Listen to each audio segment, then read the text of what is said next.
তোমার কাজটা সম্পর্কে জানতে চাই, হোয়াট আইকিওর ডাজ এক্স্যাক্টলি?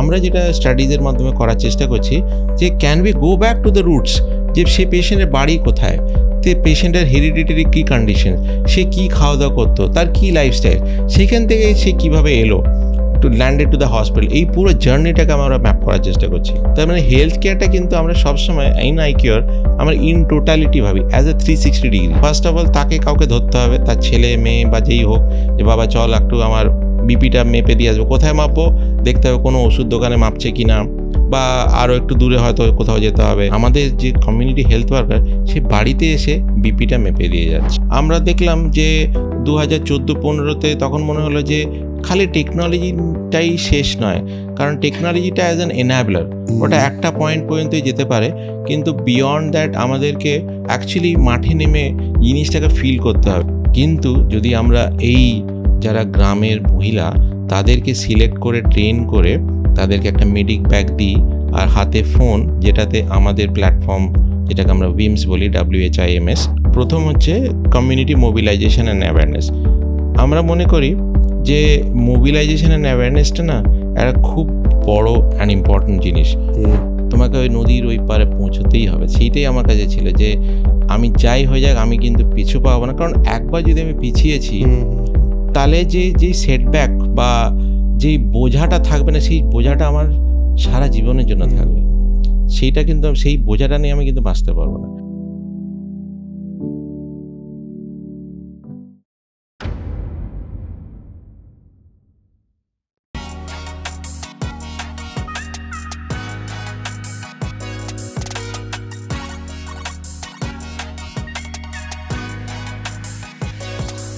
সো আজকের মতো সঙ্গে আছেন Sujay Santra, founder and CEO of iKure Techsoft, right? Yes. Welcome to Soul Connection podcast. Thank you for coming, thank you for time. Welcome to Soul Connection podcast. কেমন আছেন? থ্যাংক ইউ, খুব ভালো আছি। So how is life going? এখন এই মুহূর্তে কি চলছে? এখন এই মুহূর্তে অনেক কিছুই চলছে। জাস্ট ইয়েস্টারডে আমরা we got showcased at Ernst and Young এর একটা impact hive program which got conducted in Kolkata. And there were more than 500 consultants from all over the world. They came down in Kolkata, mostly jara managers and promotion peyeche. It's like an orientation session. So shekhanete iCure got showcased, and they were given a very interesting question. যে iCure যে next growth journey, what are the different challenges, and they were made to brainstorm on coming up with different interesting ideas যে তারা কিভাবে দেখছে এই challenges গুলো কিভাবে solve করা যেতে পারে। So it was very fun learning experience in that. তো লেটস স্টার্ট ফ্রম চাইল্ডহুড, কারণ সোল কানেকশনে আমরা চাইল্ডহুড থেকে শুরু করি। হাউ ওয়াজ, মানে কিরকম ছিল ছোটবেলাটা, কিরকম ছিল? ছোটোবেলাটা আমার বাবা he was serving in a nationalise bank, Punjab National ব্যাঙ্কে ছিলেন, এবং বাবা একদম ছোটোবেলাতে মানে আমার জন্ম হয়েছিল গ্রামেই অ্যাকচুয়ালি। মানে মা যখন প্রেগনেন্ট ছিলেন এবং বাবা তখন মেদিনীপুরে ব্যাঙ্কে ছিলেন, তো তখন মা আমাদের দেশের বাড়িতে ছিলেন, which is not too far from Kharagpur. তো সেখানেতে অ্যান্ড ডিউরিং লেবার পেন বাবা হাসপাতালে নিয়ে যাওয়ার আগেই I got delivered at home only.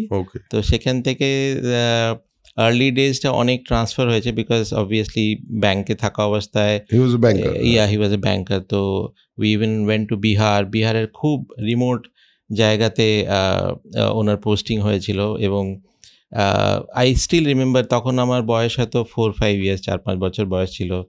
তো একদম গ্রামে ছিল, এবং 80s এর গ্রাম কেমন হয়, অ্যান্ড দ্যাট টু বিহার, যেখানে হয়তো জল চাইতে গেলেও আগে তার কাস্ট জিজ্ঞেস করে বিফোর সার্ভিং ওয়াটার। তো সেরকম আমি দেখেছি। আর ইভেন তখন আমরা এমন একটা বাড়িতে ছিলাম যেখানে নিচের ফ্লোরটাও পাকা ছিল না, তো মাটির ফ্লোর ছিল। এমনি বাড়িটা কংক্রিট ছিল কিন্তু ফ্লোরটা কাঁচা ছিল, এবং ওটা আস্তে আস্তে মানে খাট ছিল, খাটটা ধসে যাচ্ছিল। তখন বাবা বাড়িওয়ালাকে বলতো যে খাট, বাড়িওয়ালা হাস্য করে বলতো যে ওতে আরও ফ্লোরটা মজবুত হবে, সো লেট ইট বি। এইরকম ধরনের ওই বিহারে ছিলেন। আর তারপরে সেখান থেকে কেম টু খড়গপুর, এবং খড়গপুরে আমরা হিজলি সোসাইটিতে থাকি। আর আর্লি ডেজের হিজলি সোসাইটিতে কেন খড়গপুর, বিকজ বাবা চাইছিলেন, মানে যেটা আমাদের বাঙালিরা বা অনেক বাবা মারাই চান যে তারা তাদের ছেলেমেয়েরা আইআইটিতে পড়াশোনা করুক। তো আমার মনে আছে সেই ছোটোবেলা থেকেই আমাদের বাড়ির থেকেই আইআইটির টাওয়ারটা দেখা যেত। আর সেই আইআইটি টাওয়ারের মাথায় একটা লাইট জ্বলে, এবং সেই light was like it was your call, it was call for destiny, যে এইটাতে তোকে যেতে হবে, just like any other middle class family. তো সেটা দেখেই বড় হওয়া। আর শুরু থেকেই, বিকজ আমার বাড়িটা হার্ডলি 2.5 থেকে 3 kilometre from the IIT campus. সেখানেতে আর্লি ডেজেতে আমি কম্পিউটার ল্যাবে চলে যেতাম, গেমস খেলতাম, আর তখনকার দিনের যে গেমসগুলো হতো। আর I was a very fun naughty child. ছোটোবেলা থেকেই আমি খুবই কিউরিয়াসিটি মাইন্ডসেটে ছিলাম। রেডিওটাকে খুলে দেখতাম যে ভেতরে কে গান বাজাচ্ছে অ্যাকচুয়ালি। তো আমি সারাদিন এই কাজগুলো করতাম, আর সন্ধ্যাবেলা যখন বাবা আসতো বাবার কাছে বকুনি খেতাম। ইভেন সেলাই মেশিন খুলে দিয়েছিলাম মায়ের। তো অল দ্যাট আমি ওইগুলো করেছি। মায়ের কাছে শুনেছি যে আমি এতই দুষ্টু ছিলাম যে আমাকে দড়ি দিয়ে বাঁধতে হতো লিটারেলি। তো একবার বাবার ব্যাংকের লকারের চাবি খেলতে খেলতে, ওই আমাদের পুরনো মেদিনীপুরের বাড়িগুলো চালার যে বাড়ি হয়, সেখানে তার ওপরে চাবিটা সামহাও ওটা চলে গিয়েছিল খেলতে গিয়ে। And it was a huge, মানে বাবা ভীষণই টেনশন হয়ে গেছিলেন, because that was a huge thing. অনেক ফাইন দিতে হতো বা কিছু করতে হতো। তো একদিন বাবা খুবই মানে চিন্তার মধ্যে ছিলেন। বাবা এমনি মাদুরে শুয়েছিলেন, আর দেখলেন যে শুয়ে শুয়ে দেখছিলেন যে ছাদের মাথায় একটা কি চকচক করছে। প্রচুর বাড়ি খোঁজা হয়েছে, চারিদিক খোঁজা হয়েছে, কোথাও পাওয়া যাচ্ছে না। দেন দে ফাউন্ড আউট যে ওটা ওই উপরে গিয়ে ওটা একটা জায়গায় আটকে রয়েছে। আচ্ছা, সো এই লেভেলের আমি দুষ্টু ছিলাম আর কি। আর পড়াশোনা করতে ভালো লাগতো? পড়াশুনো করতে ভালো লাগতো, আমি সবই ছিলাম। মানে আমার পড়াশুনোও খুব যেরকম ভালো লাগতো, আমার খেলাধুলোও করতে ভালো লাগতো। আমার বাড়ির পাশেই মাঠ ছিল, মাঠেতে আমি ফুটবলও খেলতাম। আমার নাম ছিল শিলনোড়া। আচ্ছা, কারণ আমার সামহাও আমার বোনসটা খুবই স্ট্রং। সেখানে আমার সাথে, আর তখন তো অত জুতো পরে খেলার রেওয়াজ ছিল না, খালি পায়ে খেলতাম। তো আমার সাথে যারই লাগতো, যে ধরুন কেউ আমাকে অ্যাটাকিং ইয়েতে ফুটবল খেলতে আসতো, তো তার ফ্র্যাকচারে সে বাড়িতে বসে যেত। তো সেইভাবে আমার নাম হয়ে গেছিলো যে এর সাথে তুই ডাইরেক্ট লাগতে যাস না, শিলনোড়া রয়েছে। তো সেখান থেকে স্কুলে ক্রিকেট খেলা, ফুটবল, চেস খেলতেও অনেক ভালো লাগতো, চেসও খেলতাম, প্লাস পড়াশুনো। আরেকটা আমার খুব ভালো জিনিস লাগতো, উইচ ওয়াজ নাটক। আমি একদম ক্লাস 4-এতে আমি ফার্স্ট একটা স্কুলের কম্পিটিশনে আমি নাটক করেছিলাম। তারপরে আমি ক্লাস 7 বা 8-এতে আমাদের স্কিটেতে নেপোলিয়ন ছিল, তো আমি নেপোলিয়নের অ্যাক্টটা করেছিলাম ইন দ্য অ্যানুয়াল ডে প্রোগ্রামেতে। তারপরে আরেকটাও প্রোগ্রাম করেছিলাম। ক্লাস 11-12-এ ইউথ পার্লামেন্টে ছিলাম, স্কুল ক্যাপ্টেন ছিলাম, এবং আমার গলার ভয়েসের জোর অনেক বেশি আর কি। মানে এখন কতটা জানি না, আমি অনেক দিনই মানে without mic I use to address 2000 ছেলে মেয়েদেরকে আই ইউজ টু অ্যাড্রেস। তো ওই স্কিলসগুলো ছিল। আর I was very go getter kind of a person. ক্লাসের মনিটর থেকে শুরু করে, আমাদের বাড়ির পেছনেই ফরেস্ট, ওখানে অলমোস্ট 100-150 কিলোমিটার মানে লম্বা জঙ্গল ছিল। জঙ্গল এখনও আছে, ওটা ফরেস্ট এরিয়া। তো সেইখানেতে আমরা পিকনিক করতে যেতাম। আর পিপল ইউজ টু অনেক এক্সপ্লোর করতো, মানে যে ঠিক আছে যদি কিছু প্ল্যান করতে হয় তাহলে সুজয়কে দিয়ে দেওয়া ভালো, he will come up with something new, innovative, একটু অন্যরকম। তো আমি ওই কিউরিয়াস মাইন্ডসেট, সামথিং হাটকে, ওইটা আমার একটা জিনের মধ্যেই ছিল। নট যে বাকি যারা যেটা করছে সেটার থেকে সামথিং ডিফারেন্ট, সেটা আমার ছোটবেলা থেকেই ছিল। এবার টেকনোলজির সঙ্গে মানে তারপর পড়াশোনাটা কোথায় এগোলো, কোন দিকে গেল? পড়াশোনাটা এগোলো বলতে কম্পিউটার নিয়ে আমার ছোটোবেলা থেকেই সেই মানে তার সেই একদম ছোটোবেলা থেকে আমি সুপার কম্পিউটার দেখেছি। ক্লাস তখন 5-6 মানে আইআইটিতেই তখন সুপার কম্পিউটার এসেছিল। তো কম্পিউটার নিয়ে আমার ভীষণ একটা কিউরিওসিটি হয়ে গিয়েছিল। তো দিয়ে তারপরে 10এতেও আমি ভালো রেজাল্ট করেছিলাম, কিন্তু 10-এর পরে আমি somehow I got little distracted through multiple things. একটা যেরকম টিনেজ বয়স হয়, সেখান থেকে আমি একটা আই গট ডিস্ট্র্যাক্টেড। আমার 11-এ আমার পুরো ব্যাচ চেঞ্জ হয়ে গেল। অ্যান্ড তখন আমি 10-এর পরে আমরা বেড়াতে গিয়েছিলাম বাবা মাদের সাথেই।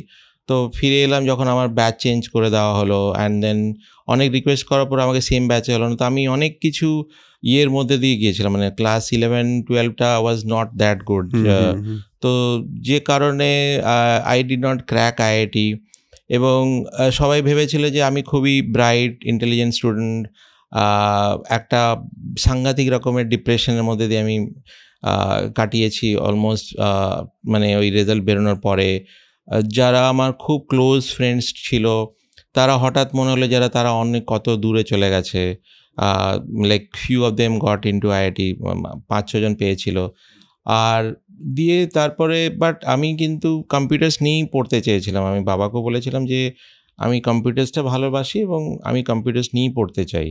তো দেন আমি ব্যাচেলার্স করলাম ইন কম্পিউটার্স ভুবনেশ্বরে, বিসিএ। তারপরে এমসিএ আমি করলাম ইন হায়দ্রাবাদ।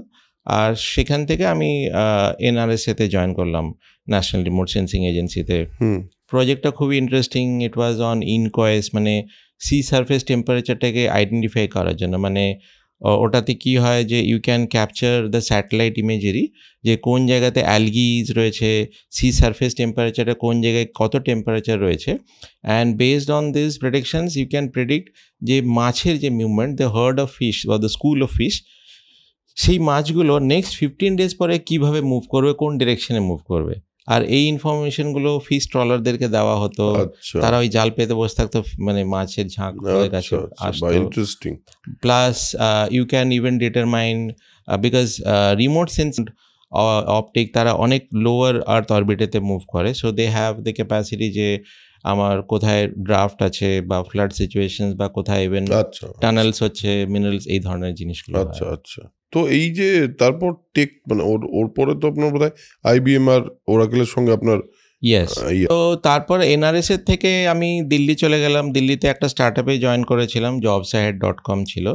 আর jobsahead.com-এতেও আমি খুবই একদম লাইক জাস্ট কলেজ থেকে বেরিয়ে ওখান, মানে আমার সফটওয়্যার ইঞ্জিনিয়ারিংয়ের নলেজটাও খুবই কম ছিল। But I was a very go getter kind of a person. মানে আমার মনে আছে দিওয়ালির দিনেতে পুরো গোটা অফিস খালি হয়ে গেছিলো। এবং আমাদের যেহেতু ক্রন জবস চলতো, মানে হচ্ছে গিয়ে দিওয়ালিতে নিউজ লেটার হোক, মেলস হোক, সেগুলোকে সার্ভারটাকে ডাউন করা যায় না। তো সেখানেতে আই ওয়াজ ভেরি জুনিয়র এবং আমাকে ওই দায়িত্ব দিয়ে বাকিরা সবাই দিওয়ালি সেলিব্রেট করতে গিয়েছিল। আর আমার শেখার খুবই আগ্রহ ছিল, ইভেন পড়াশুনোর সময়ও। লাইক যখন আমি ইঞ্জিনিয়ারিং মানে ব্যাচেলার্স করছিলাম বিসিএ, তখন আমি পড়াতাম, মানে পার্ট টাইম আমার পড়ানোর কাজও ছিল। আমি একটা কম্পিউটার ইনস্টিটিউটে গিয়ে আমি পড়াচ্ছিলাম। আমার মনে আছে যে তখন ইন্টারনেটটা খুব নতুন এসেছিলো এবং ইন্টারনেটের প্যাক নিতে হতো প্রায় 500 MB নিতে হতো প্রায় 10,000 টাকা, এরকম একটা প্রাইসিং ছিল। তো যে কম্পিউটারের যে ইনস্টিটিউটের ওনার ছিল ও আমাকে খুব ভালোবাসতো। তো আমি কি করলাম, আমি সমস্ত বই ঘেঁটে পড়ে আই ফিগার ইট আউট যে এইটাকে you can do in a shared mode, আজকে যেটা আমরা রাউটার বলি বা কনসেপ্টটা। তো আমি সেই বই পড়ে আই কুড ক্র্যাক দ্যাট। এবং আমি ওনাকে গাইড করলাম যে why don't we charge 100 rupees per hour, আর 10 জন একসাথে ইউজ করতে হবে। এখন তো একজনই খালি ইউজ করতে পারবে। তাই actually cracked it for him and he was able to make money out of it, ওখান থেকে প্রফিটও করতে পারলেন। তারপর প্রতি মাসেই আমার স্যালারি বাড়তো ওখানে, এভরি মান্থে। তো তারপরে বাবা এসে দেখলো এই ছেলে তো পড়াশোনা ছেড়ে এদিকে চলে যাচ্ছে। Then he actually shifted me to Gorakhpur for a project. তারপরে ওখান থেকে আমি হায়দ্রাবাদ চলে গেলাম।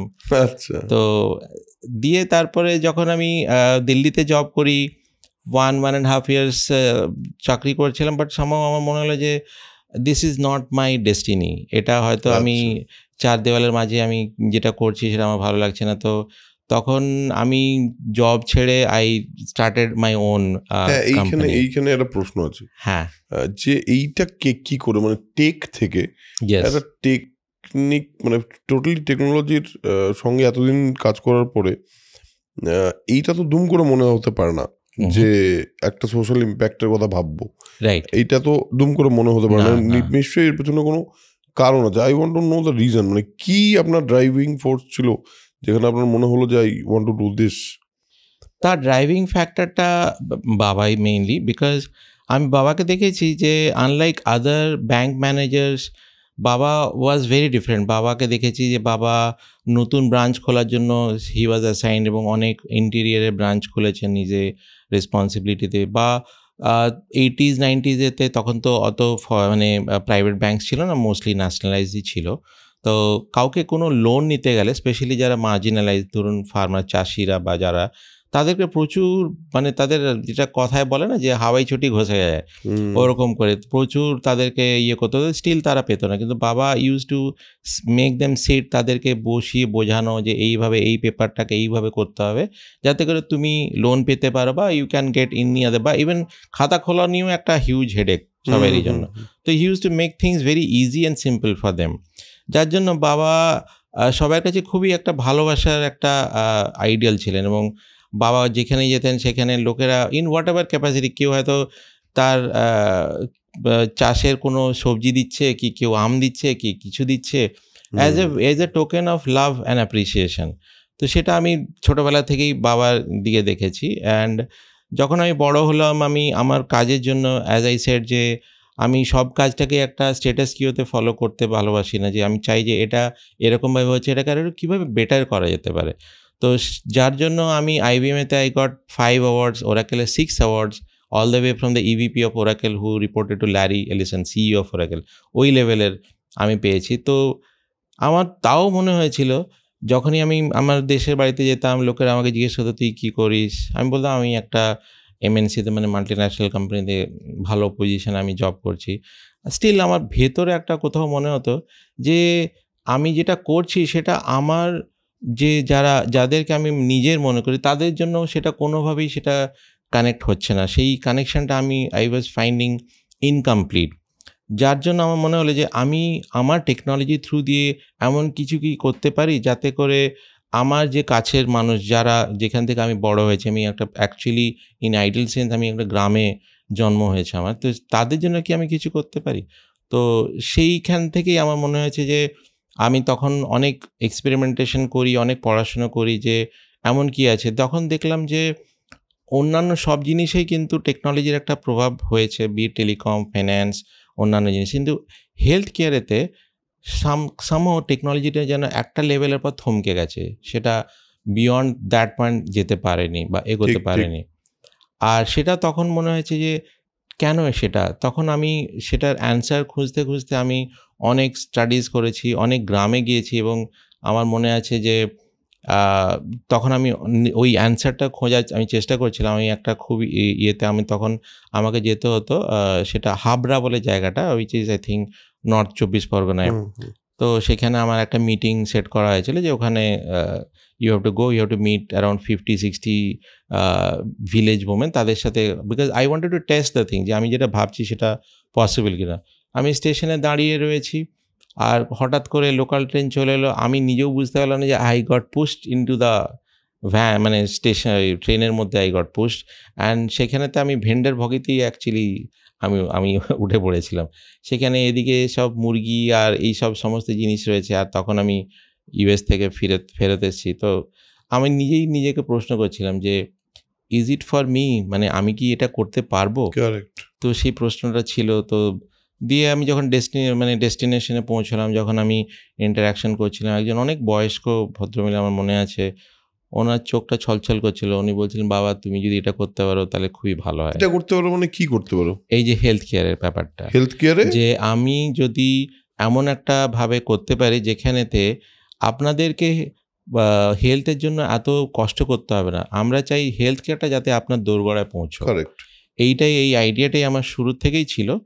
আমি জানতাম না যে এটা অ্যাকচুয়ালি কীভাবে করা যাবে, কিন্তু আমি জানতাম যে এটা যদি করা হয় তাতে অনেক মানুষের উপকার হবে। তো সেই জিনিসটা নিয়েই আমি ওদেরকে জিজ্ঞেস করেছিলাম যে এখন আপনাদের স্বাস্থ্যের জন্য আপনাদেরকে কোথায় যেতে হয়, কী কষ্ট করতে হয়। তখন অনেক আমি শুনেছিলাম যে এই আমাদের চ্যালেঞ্জেসগুলো হয়, বা কারো কিছু হঠাৎ করে অনেক, যে আজকে তোমার সার্জারি করতে হবে, তোমাকে 50,000 টাকা দিতে হবে, 1 লাখ টাকা দিতে, কোথা থেকে তারা টাকা পাবে? তখন তাদের ঘর বাড়ি সমস্ত বিক্রি করে, তাদের গয়নাপাতি যাই ছিল তারা বিক্রি করে তাদের নিজেদের বাড়ির লোক বা পরিবারের কাউকে বাঁচাতে হয়। তো সেই জায়গাটাতে আমি এটাই ভাবলাম যে তার আগে অনেক পড়াশোনা করেছি যে রোগ যেটা হয় না সেটা কিন্তু হঠাৎ করে একদিনে হয় না, সেটা আস্তে আস্তে আস্তে করে বড় হয় বা ভেতরে সেটা হয়। আর যদি আমরা যে কোনো ডিজিজ বা রোগকে যদি একদম শুরুতেই সেটা ডিটেক্ট করতে পারি, তাহলে কিন্তু তার যে ট্রিটমেন্টের যে খরচটা সেটা অনেক কমে করা যায়, রাদার দ্যান ওটা যখন অনেক কমপ্লিকেটেড হয়ে গেল, লেট স্টেজে ধরা পড়লো, তখন তার ট্রিটমেন্ট বা রিকভারিটা অনেক কস্টলি হয়, আর অনেক সময় রিকভারি হয়ও না। তো সেই জিনিসটাই আমার আইডিয়াটা ছিল, সেটাই আমি ওনাদের সাথে ডিসকাস করলাম এবং সেখান থেকেই আমার শুরু। এই এটা তো একটা রিস্কও যে একটা সিকিউর জব ছেড়ে একটা এমন কিছু করতে যাওয়া যেখানে ইউ ডোন্ট নো যে আমি এটা কিভাবে করব। আপনার জায়গাটা হয়তো ভিলেজ, আপনার জানা জিনিস, কিন্তু এই বিষয়টা তো নতুন। এক্স্যাক্টলি। সো এই রিস্কটা নেওয়া, মানে এই তার আগে কি নিজের মধ্যে ওই ডাইলেমাটা চলেছে যে আমি এটা করবো কি করবো না, বা and how did you come to that conclusion যে না এইটাই করতেই হবে? ডেফিনেটলি এইরকম একটা জিনিসে হিউজ রিস্ক রয়েছে। আমার মনে আছে তখন যখন আমি এই জিনিসটা নিয়ে ভাবছি, my wife she is a homemaker, so it's not a double income যে আমার কাছে কোনো সিকিউর রয়েছে। My daughter, she was only 3 months old, 3 মাসের বয়স, and we were in Bangalore. তো আমি সব কিছু দিয়ে একটা আমার সবসময় ইনস্টিংক্ট কাজ করে যখনই যাই করি যে কাম হোয়াট মে, আমি কিন্তু আমার ফ্যামিলিকে না খেতে পেয়ে আমি করবো না, সেই ক্যাপাসিটিটা আমার মধ্যে রয়েছে। সেটা কেন এসেছিল ইজ বিকজ তার আগের যে আমি স্টার্ট আপ স্টিন্ট করেছি, আমি নিজের পোটেনশিয়ালটা আমি নিজে জাজ করতে পেরেছিলাম। অনেক সেরকম ইনসিডেন্ট দিল্লিতে, আমি যদি একটু দিল্লির কথাটা বলি, লাইক 22-23 বছর বয়স, কত ইয়ার বয়স, তখন আমার নিজের একটা ফার্ম বলতে গেলে, স্টার্ট আপ ওয়ার্ড তো তখন ছিল না, নাই এন্টারপ্রেনারশিপ বলে কেউ জানতো না কিছু বুঝতো।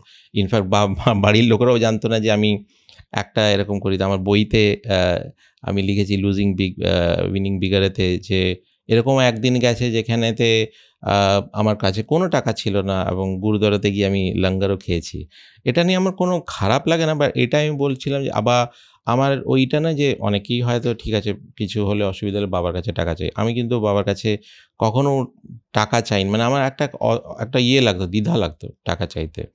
তো ক্লাস 11 আমার একটা ইনসিডেন্ট খুব মনে আছে, যেখানে মানে আমি স্কুল যাচ্ছিলাম, অ্যান্ড তো বাবা হঠাৎ করে কিছু লক্ষ্য করলো যে আমার জুতোর নিচটা পুরো ক্ষয়ে গেছে, মানে মোজাটা পুরো দেখা যাচ্ছিল।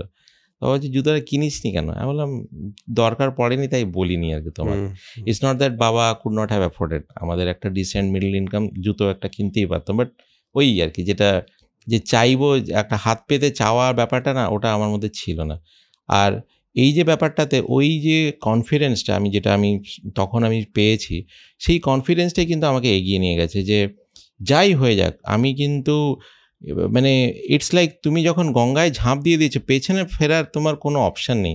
তোমাকে তোমার নিজের মনের পুরো জোর নিয়ে তোমাকে ওই নদীর ওই পারে পৌঁছতেই হবে। সেইটাই আমার কাছে ছিল যে আমি যাই হয়ে যাক আমি কিন্তু পিছু পাবো না, কারণ একবার যদি আমি পিছিয়েছি তাহলে যে সেটব্যাক বা যেই বোঝাটা থাকবে না, সেই বোঝাটা আমার সারা জীবনের জন্য থাকবে।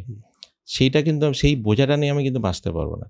তো সেই জন্যে আমি সেই যে মনের ভেতরে হঠাৎ করে ওরকম অনেক সিচুয়েশনই গেছে যেখানে মনে হয়েছে যে দেওয়ালে পুরো পিঠ ঠেকে গেছে, আর কোনো রাস্তায় দেখতে পাচ্ছি না, কিন্তু কিছু না কিছুভাবে দেখেছি যে ঠিক একটা রাস্তা বেরিয়ে আসছে। সেটার জন্য হয়তো বা হতে পারে যে এত মানুষের হেল্প করেছি, তাদের আশীর্বাদ বা কিছু। তো আই থিঙ্ক সেইভাবে আমি দেখেছি যে নিজের মনে জোর থাকলে আর নিজের যদি সেই কনফিডেন্সটা থাকে, অনেক কিন্তু ডিফিকাল্ট জিনিসও মানুষ করে নিতে পারবে।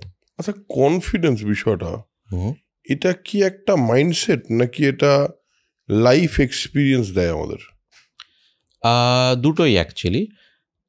এটা তো মাইন্ডসেটটা কীভাবে, যতক্ষণ না তুমি কোনো জিনিস এক্সপিরিয়েন্স করছো কনফিডেন্সটা তো হয় না।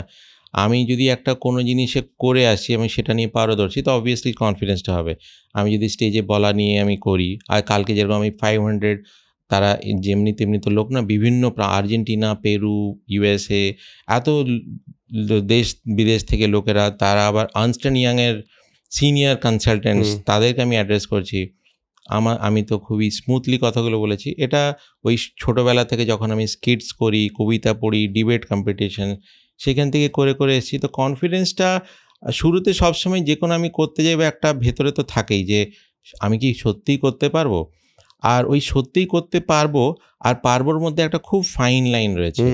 আর সেই ফাইন লাইনটাকে ক্রস করার জন্য ভেতরের যে একটা মনের জোর, সেটা কিন্তু ভগবান দিয়ে রেখেছে আমার মনে হয়। আর সেই জোরটাকে তোমাকে ইউজ করতে হবে to cross that fine line. করতে পারবো আর পারবোর মধ্যে অনেকবারই এরকম হয়েছে যে এটাকে আমি পারবো, সত্যি পারবো, আর তখন সেই ভেতরে সেই জোরটাকে এনে নিজের পুরো ফোকাস, পুরো অ্যাটেনশনটা দিয়ে আমি সেই মাইলস্টোনটাকে অ্যাচিভ করতে পেরেছি। আর আমার মনে হয় আরেকটা জিনিসও খুব ইম্পর্ট্যান্ট ফর কনফিডেন্স, সেটা হলো যে আমার চারপাশে যা আছে সেই সমস্ত বিষয়ে আমার একটু অ্যাওয়্যার থাকা উচিত। যদি আমি সেই অ্যাওয়ারনেসটা আমার মধ্যে থাকে, যদি চোখটা খোলা থাকে, তাহলে কিন্তু কনফিডেন্স অনেকটা এমনিতেই বেড়ে যায়। একদম। And then the journey started.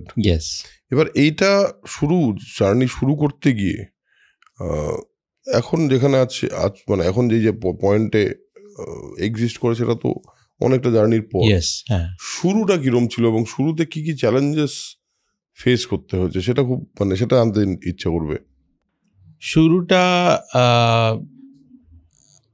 শুরুটা আমি যেটা করেছি এবং আমি যেটা মনে করি যে কোনো কাজ শুরু করার আগে তার প্রিপারেশনটা নেওয়াটা খুবই জরুরি। তো আইডিয়াটা আমি যখন ভাবলাম যে এই ব্যাপারটা নিয়ে আমি কিছু করতে চাই এবং তার অ্যান্সারটা আমার কাছে ছিল না যে কিভাবে করব বা কী করব, তখন বাবা রিটায়ারমেন্টের পরে বাবা স্টেপ, মানে science and technology entrepreneurs park, IIT খড়গপুরের মধ্যেই, যেটা এই স্টার্ট আপস এন্টারপ্রেনার্সদেরকে প্রমোট করে, তো he join there as a general manager. তো বাবার কাছে শুনলাম এরকম গভর্নমেন্ট নাকি যারা আইডিয়া রয়েছে তাদেরকে সাপোর্ট করে বিভিন্নভাবে। আচ্ছা। তো তখন আমার ভেতরের কোথাও একটা যে আমি একটা, কারণ আমি তখন যে করেছিলাম 2001-2 সেটা তো আমি বেশি চালাতে পারিনি, বিকজ তখন আমার আইডিয়াও ছিল না, অতটা ফান্ডও ছিল না, তো আমাকে সেটা বন্ধ করতে হয়েছিল। তো ভেতরে মনের মধ্যে একটা কোনো একটা সুপ্ত জিনিসটা ছিল, অ্যান্ড দ্যাট গট ট্রিগার্ড, যে আমি কিছু কি করতে পারি। তার আগে আমার মনে হয়েছিল যে আমার একটা আইডেন্টিটি ক্রাইসিস হচ্ছে, যে আমি কিছু করতে চাই, আমার নিজের মানুষের জন্য করতে চাই, কিন্তু কি করব বা কি, সেটার আমার কাছে অ্যান্সার ছিল না। কিন্তু যখন ওই ব্যাপারটা ট্রিগার হলো যে আমি যদি কিছু করতে চাই তাহলে হয়তো আমি কিছু সাপোর্ট পেতে পারি, এই একটা আমার কাছে ফিলিং হলো। তাহলে কি করতে চাই এবারেতে, তখন আমি অনেকগুলো জিনিসগুলো নিয়ে স্টাডি করছিলাম। ফার্স্টে তো আমার বিইং এ টেকনোলজি জিনিসটাই আমার সবচেয়ে আগে মাথায় এলো। দেন আমি দেখলাম যে আমি এই মানুষদের জন্য যদি কিছু করতে চাই, তাহলে টেকনোলজি দিয়ে আমি এই মানুষদের জন্য কী করতে পারি, এইভাবে আমি স্টোরিটাকে বিল্ড করার চেষ্টা করছিলাম। তো তার মধ্যে হেলথটা একটা খুবই ইম্পর্ট্যান্ট জিনিস হলো, যে তখন বাবার অসুস্থ হলো, বাবাকে আমি ব্যাঙ্গালোরে নিয়ে এলাম চিকিৎসার জন্য। ডক্টর কার্ডিওলজিস্ট উনি চেক করলেন, ওষুধ লিখে দিলেন, বললেন 6 মাস পরে, যেরকম হয় যে আপনি 6 মাস পরে এসে আবার চেক আপ করান। তো বাবার সেই সময় ওষুধ খেয়ে হয়তো বা অন্য কোনো কারণে বাবার ঘুমের অসুবিধা হলো। তো বাবা তখন ওই লোকাল যে কাছাকাছি ডাক্তার, ওনাকে দেখালেন, উনি আবার ওষুধ চেঞ্জ করে দিলেন। দিয়ে আবার যখন 6 মাস পরে এলেন, তখন ডাক্তারবাবু বললেন যে আপনি তো অন্য ওষুধই খাচ্ছেন, মানে কমপ্লিটলি রং মেডিকেশন। সেইটা আমার একটা ট্রিগার পয়েন্ট হলো যে হেলথ কেয়ারে কি এতই বাজে অবস্থা, যেখানে একটা কোনো কানেকশান নেই, কানেক্টিভিটি নেই। আজকের ডেটে বা যে কোনো সময়তে আমি যদি নিউ ইয়র্কে যাই বা যে কোনো দেশের যে কোনো, আমি আমার ইন্ডিয়ান ব্যাংকের কার্ড দিয়ে আমি টাকা তুলতে পারছি, রাইট? কিন্তু আমার যদি শরীর খারাপ হয়, আমার যদি কোনো বিদেশের ডাক্তারের বাবুর কাছে যেতে হয়, উনি যদি জানতে চান যে তোমার কি হয়েছে বা তার কোনো মেডিকেল হিস্ট্রি আছে কিনা, আমার কাছে কিছুই নেই, because health care is so fragmented. এবং কোভিডের থেকে বড় এক্সাম্পল আর কিছু নেই যে এত ফ্র্যাগমেন্টেড। তো তখন আমার মনে হলো যে আমি টেকনোলজি দিয়ে নিয়ে আমি হেলথ কেয়ারে যদি কিছু করতে পারি, and more so primary health care নিয়ে। কারণ আমি জানি যে হ্যাঁ, হসপিটাল মোরালেস একটা এস্টাবলিশ সেট আপ, কিন্তু প্রাইমারি হেলথ কেয়ার ব্যাপারটা it's like a black box. কেউই জানে না যে তার মানে ওয়্যার ইজ দ্য অ্যান্সার, যে এটা কি করা যেতে পারে বা কীভাবে করা যেতে পারে। তো আমার যেহেতু আমার যে ইকোসিস্টেম, মানে প্রফেসর্স বা ডাক্তার তো সবাই ইন্টারকানেক্টেড, এবং হিজলি সোসাইটি এমন একটা জায়গা যেখানে রিটায়ার করার পর প্রফেসররা ছেড়ে যেতে চাইছে না, because the environment is that, খুবই শান্ত মানে জায়গা ব্যাপারটা। তো ওখানে বুদ্ধিজীবী লোকেদের অনেকে থাকেন। তো সেখানে আমি জিজ্ঞেস করলাম যে আমি এরকম টেকনোলজি দিয়ে আমি প্রাইমারি হেলথ কেয়ারে কিছু করতে চাই। তো অনেকের সাথে আমি ডিসকাস করলাম। তো আস্তে আস্তে করে সেই আইডিয়াটা বিল্ড হতে হতে আমি যে অবভিয়াসলি জব করতাম। তো আমি সকালবেলা উঠে রাত্রিবেলা জেগে স্যাটারডে সানডে মানে জলাঞ্জলি দিয়েই কত সপ্তাহ কত মাস, প্রায় 1.5 বছর 1.5-2 বছর আমি শুধু R&D করেছি, কিছু না। প্রচুর লোকদেরকে জিজ্ঞেস করেছি, প্রচুর ইন্টারনেট ঘেঁটেছি, প্রচুর ইনিশিয়াল পাইলটও করেছি, বাইরে তার মধ্যে কানেকশন হয়েছে, তারাও এসেছে, তারা কিছু সাজেশন দিয়েছে। আমি নিজের লোন নিয়ে আমি 2জন ইঞ্জিনিয়ারকে বসিয়ে তাদেরকে বোঝালাম যে এরকম একটা তুই করো, দিয়ে তারপরে করতে করতে তখন আমার প্রফেসর ধ্রুবেশ বিশ্বাস, ওনার সাথে আলাপ হলো, IIT-তে ছিলেন উনি। আর উনি গাইড করলেন। উনি যখন আমার সাথে দেখা হলো তখন ওনার এই কনসেপ্টটা খুবই ভালো লেগেছে। কেন ভালো লেগেছে? কারণ উনিও এরকম একটা কিছু করতে চেয়েছিলেন। তো সাডেনলি একটা কানেকশন হলো, সেখান থেকে একটা ওয়েবেল ভেঞ্চার ফান্ড, ওখান থেকে একটা সাপোর্ট পেলাম ফাইন্যান্সিয়াল। তারপরে সেখান থেকে EBRF-এর একটা কনফারেন্স ছিল যেটা ফিনল্যান্ডে ছিল, সেখানে গেলাম। সেখানে পার্টিসিপেট করার পরে we got that award as a winner. So that was the turning point. তখন আমি ভাবলাম, তখনও পর্যন্ত আমি ওরাকেলতে জব করছিলাম আর কি, মেডিকেল লিভ নিয়ে।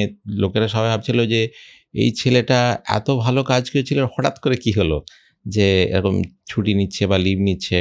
একটা খুবই ফানি ইনসিডেন্ট ছিল, তখন বাবাকে বলিও নি যে আমি মানে, তো বাবার কাছে চিঠি চলে আসে আর কি অফিস থেকে, যে you are on medical leave, report at the earliest. Obviously বাবা তো যে কোনো একটা ইয়েতে দে উইল নট লাইক যে এরকম একটা এত বড় রিস্ক নিতে, যেখানে your family is dependent on you. তো সেটা আমি কোনোভাবে সামলালাম, দিয়ে তারপরে আমি আবার অফিসে গেলাম। অফিসে গিয়ে আমি রেজিগনেশন মেলও দিয়ে দিয়েছি। আর রেজিগনেশন ওই মেলটাও না, ওটা একটা ইনস্টিংক্টের কাজ করে, যেখানে অ্যাজ ইউ সিনিং যে কনফিডেন্সটা কোথা থেকে আসবে। অনেক জায়গাতেই না নিজের ওই গাট বা ইনস্টিংক্টটা নিয়ে আমাদেরকে করতে হয়, and that has to be done instantaneously, আমি যেটা মনে করি।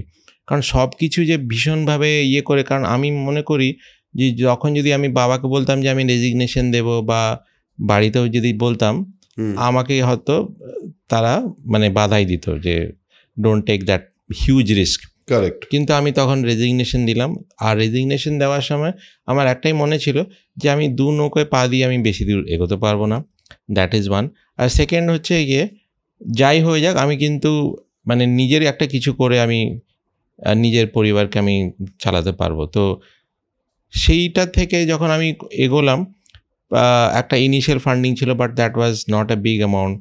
কিন্তু আমি বলবো যে ওই যে একটা সেই সময় না ওই একটা অদ্ভুত ফিলিং কাজ করে, ইন দ্য সেন্স যে maybe I don't want to give that kind of a reasoning, but still আমি বলছি যে যেরকম আমরা নর্মাল মানুষ, আমাদের মধ্যে এক রকমের এনার্জি কাজ করে, আর দেন দেয়ার আর ব্লাইন্ড পারসনস, তাদের একটা সুপার ন্যাচারাল পাওয়ার কাজ করে ফর দেম টু অ্যাসেস। আর যেহেতু when you are not financially getting support, it's a disability in some form, right? একদম huge disability in some form. সেখানে কিন্তু একটা অদ্ভুত একটা এনার্জি ভেতরে কাজ করছিল, যেটা নর্মালি ডে টু ডে জবেতে আমি সেটা দেখতে পাইনি। Meaning that it's like every day was a new day for me, যে আজকে আমার কাছে নতুন চ্যালেঞ্জ, যে আমাকে এই জিনিসটা আমাকে আজকে করতেই হবে, not for me but for my family. যে এই জিনিসটা হয়তো আমাকে যে কোনোভাবে করতেই হবে। ওই যে মরণ কামড়ের ব্যাপারটা রয়েছে না, সেই ফিলিংটা আমার কাছে কাজ করছিল, যে আমাকে যদি কারোর সাথে মিট করতে হয়। আমার মনে আছে mission hospital Durgapur, professor doctor Satyajit Bose, খুবই নাম করা কার্ডিয়াক সার্জন, তো উনি মিটিংয়ে ডেকেছিলেন। সকালবেলা 8টায় আমি মিটিংয়ে গিয়েছি, উনি টাইম দিয়েছিলেন সকাল 8টায় দুর্গাপুরে। তো তখন আমি মনে হয় খড়গপুরে ছিলাম। খড়গপুর থেকে দুর্গাপুর ইজ ভেরি টাফ, অনেক ভোরের উঠতে হয়েছে, বিকজ ডাইরেক্ট কোনো কমিউনিকেশন নেই বর্ধমান থেকে দুর্গাপুর। সো তাও আমি ঠিক 8টার সময় পৌঁছে গেছি। দিয়ে তারপরে তখন দেখছি সবই ফাঁকা, কেউই আসেনি, কিছুই না। রিসেপশনিস্ট মনে হয় 9টার দিকে এলো। তখন আমি জিজ্ঞেস করলাম, উনি তো আমাকে ডেকেছিলেন, আমার 8টার অ্যাপয়েন্টমেন্ট ছিল। বললেন বসুন, দাঁড়ান দেখছি। খুঁজলাম টুজলাম প্রায় সে 9টা থেকে 9:30, 10টা, 10:30। ক্যান ইউ টেল মি যে কোনো একটা নর্মাল একটা ইন্টারভিউতে যদি ডাকা হয়, আমি আজকালের এক্সাম্পল দেখছি, হার্ডলি 10-15 মিনিট পরেই তার অস্থির শুরু হয়ে যায় একদম। যে কখন ডাকবে। 10-15 মিনিট হয়ে গেল, আমাকে এই টাইমে ডেকেছিল, এখনও ডাকছে না। Can you tell me or guess যে আমি কতক্ষণ বসেছিলাম? আমি বসেছিলাম বিকেল 5টা পর্যন্ত, 5 o'clock। ইয়েস, বিকেল 5টা পর্যন্ত। কেন? Because doctor had an emergency case. উনি ওই কেসটাতে আটকে গিয়েছিলেন এবং উনি বেরোচ্ছিলেন। আমি নিজের ল্যাপটপ খুলে কাজ করছি, লাঞ্চ করতে যাচ্ছি, আসছি, বসছি। আমি বলছি আজকে দেখা করেই যাব। ওই যে মরণ কামড়ের কথাটা বললাম, যে আজকে দেখা করেই যাব। তো দিয়ে তারপরে ডাক্তারবাবু উনি এলেন। উনি তো অবভিয়াসলি মানে প্লেজেন্টলি সারপ্রাইজ যে যাকে ডেকেছিলাম সকাল 8টায় সে এখনও বসে আছে। তো দিয়ে তারপর ডাকলেন দিয়ে কথা বললেন। ওনার একটা ওয়েবসাইটের কাজ ছিল, তো বললেন যে অ্যান্ড কথা বলতে বলতে ওনার মনে একটা, যে কোনো মানুষের দেখবে যে একটা ভালো লাগা কাজ করে, not just only for that particular work, but একটা ইনস্টিংক্ট কাজ করে যে আমার মনে হয় এ আমার মতোই কথা বলছে। অ্যান্ড আমি দেখলাম মিশন হসপিটালটা was actually very different from other regular hospital. যেভাবে even the paint walls, the colour coding, it didn't look like a typical hospital. যে হসপিটাল লুক লাইক একটা গন্ধ, একটা পার্টিকুলার কোড, গ্রিন রঙের কার্টেন্স, ওটা ওরকম না, একটা ফ্রেশ ফিলিং দিচ্ছিল। আর একটা মানুষ যে পেশেন্ট, যে শরীরে অসুস্থ, সে যখন এরকম একটা এনভায়রনমেন্টে যায় আর সে এরকম একটা এনভায়রনমেন্ট, তার একটা ভালো লাগার ব্যাপার কাজ করে। আই নিউ কি অ্যাজ এ পার্সন যিনি এই হাসপাতালটা বানিয়েছেন, ওনার থট প্রসেসটা is different than typical let's a doctor. তো তখন আমি ওনাকে বললাম যে আপনার ওয়েবসাইটটা না, it's very run of the mill জিনিস, বাকি লোকেদের মতোই। And exactly he understood that pain ওনার মধ্যে, যে আমি যে পেনটা ফিল করছি, এই ছেলেটা এসে সেই একই কথা বলছে। And that's how it got connected. তো তখন আমি ওনাকে একটা খুবই হ্যান্ডসাম অ্যামাউন্ট বলতে পারি, which I quoted, and he instantly agreed, which was multiple times than he used to pay for that particular work. He agreed. And I still ask যে কেন উনি এগ্রি করলেন, is because of that instinct. ওনার ইনস্টিংক্টটা কাজ করেছে যে আমি এতদিন ধরে একটা পেনের মধ্যে ছিলাম, বিকজ অবভিয়াসলি ওয়েবসাইট বানানোটা বা সারাউন্ডিং টেকনোলজিসটা ওয়াজ নট ইট ফোর্টে। ওনাকে যদি ছুরি কাঁচি চালাতে বলতো, দ্যাট ইজ হিজ ফোর্টে, সেটা তো উনি পারদর্শী। বাট দিস গায়ে যে এসছে, he is talking the way I want ইট। তো তখন ওনার ওই ইনস্টিংক্টটা কাজ করে উনি রাজি হলেন। আর মনে হয় কনভিকশন, এক্স্যাক্টলি সেই কনভিকশন। আর কনভিকশনটা আমি কীভাবে কনফিডেন্ট, আমি কিন্তু ওই জায়গাগুলোতে সাংঘাতিক রকমের কনফিডেন্ট। আমার তখন টিম কিচ্ছু নেই, আমার টিমরা সব ব্যাঙ্গালোর বসে আছে, ইট ওয়াজ এ হিউজ কাজ। আমি কিন্তু সেই কনভিকশন নিয়ে এগিয়ে গেছি। আর ওই রকম ডাক্তারবাবু পাশে এমনি ওনার হসপিটালের স্টাফরা হাত পা কাঁপে মানে সামনে ফেস করতে। His like a very godfather kind of a person. মানে হসপিটালে যখন ঘুরছেন, মানে সবাই এরকম স্ট্যাচুর মতো দাঁড়িয়ে আছে, মানে he is that kind of a person. ওখানে আমি গিয়ে খুব একদম রিল্যাক্স মোডে ইয়েতে কথা বলছি এই ছেলেটা কে, আমাকে ভয় পায় না, এত কনফিডেন্সের সাথে, এত কনভিকশনসের সাথে কথা বলছে। তো সেইটা ওনার একটা ভালো লাগার ব্যাপার ছিল। আর সেখানে আমি কথাগুলো বলেছি। উনি বলেছিলাম, এখনও মনে আছে, যে আমি এমন একটা ওয়েবসাইট চাই এখানে খুললেই যেন হার্টটা যেন ধকধক করে, লাল রঙের ইয়ে। অ্যাজ এ কার্ডিয়াক সার্জন ওনার তো সারাদিন চোখে তো ওইটাই দেখছে একদম। তো তখন আমি বললাম আচ্ছা, বিকজ অবভিয়াসলি আমি জানি এটা পসিবল নয় করাটা ওয়েবসাইটে। আর করতে গেলেও হু উড ওয়ান্ট যে এরকম লাল একটা হার্ট খোলাকে ওয়েবসাইটে তো কেউ যাবেই না ভয়ে, একদম রাইট। তো সেখান থেকে আমি জিনিসটাকে বানিয়েছিলাম এবং সত্যি খুবই ভালো বানানো হয়েছিল। হি রিয়েলি লাইক ইট। ওটা প্রায় 3-4 বছর আমরা ওটাকে মেনটেন করেছিলাম। তারপরে ওটা it went to another person. And ওইটাই একটা টার্ন অফ দ্য পয়েন্ট ছিল, বিকজ বাবার তখনও একটা মনে হতো, because he was in a huge stress বলতে পারি। আমার মনে আছে তখন আমাদের গোলবাজার বলে একটা জায়গা আছে খড়গপুরে, বড় মার্কেট এরিয়া। আমি বাবার সাথে বিকেলে শনিবার দিন বাজার করতে গিয়েছি। তো বাবার প্রচুর ফ্যান ফলোয়িং বলো বা চেনা জানা প্রচুর আর কি। তো বাবার কোনো বন্ধুর সাথে দেখা হয়েছে। আর তখন আমি ওই জাস্ট স্টার্ট করেছি, তো বাবার সাথে ছেলে মানে ওনার দেখা হয়েছে, তো বাবাকে জিজ্ঞেস করছি ছেলে কী করে, তো আই থিঙ্ক বাবা বলেছিল হ্যাঁ জব করে, মানে ওই যে মুখে যে আসা না যে ছেলে জব ছেড়ে দিয়ে একটা নিজের কিছু করছে, আমি তখন বাবাকে পরে গিয়ে বলি যে তুমি এখনও কেন বলছো না যে আমি আই এম নট ডুইং, আমি নিজের কিছু করছি, তো ওই যে কারেজটা ছিল না। কিন্তু এই যে ছোটো ছোটো ইনসিডেন্টগুলো that gave him that courage যে ইয়েস আমার মনে হয় আমার ছেলে করতে পারবে, ওই দ্যাট কনফিডেন্স। তারপরে IIM আহমেদাবাদের একটা কম্পিটিশন ছিল, 150 কম্পিটিশনস ছিল, 15 ফাইনালিস্ট, তারা 3 মাস ধরে একটা ওই বিগ বসের মতো তাদেরকে একটা আমাদের ওখানে এভরি মান্থে 5 দিন আমাদেরকে যেতে হতো, ওয়ার্কশপের মতো হতো। IIM আহমেদাবাদের প্রফেসররা দিনরাত আমাদেরকে বকতেন, ঝাড়তেন, শেখাতেন। আমাদের এরকমও সেশন হয়েছে যে রাত 8টায় শুরু হতো, সেটা সকাল 7টায় আমাদের সারা রাত ধরে ব্রেনস্টর্মিং হচ্ছে, আইডিয়েশন হচ্ছে, সেরকম একটা ট্রেনিংয়ের মধ্যে দিয়ে গিয়েছিলাম 3 মান্থস। আর at the end of 3 months একটা কম্পিটিশন ছিল যেখানে টপ 2 উইনার্সদের ফান্ডিং পাওয়া যাবে। তো iCure বিকেম দ্য ফার্স্ট, এবং আমাদের যে সেকেন্ডটা ছিল that was a very distant second.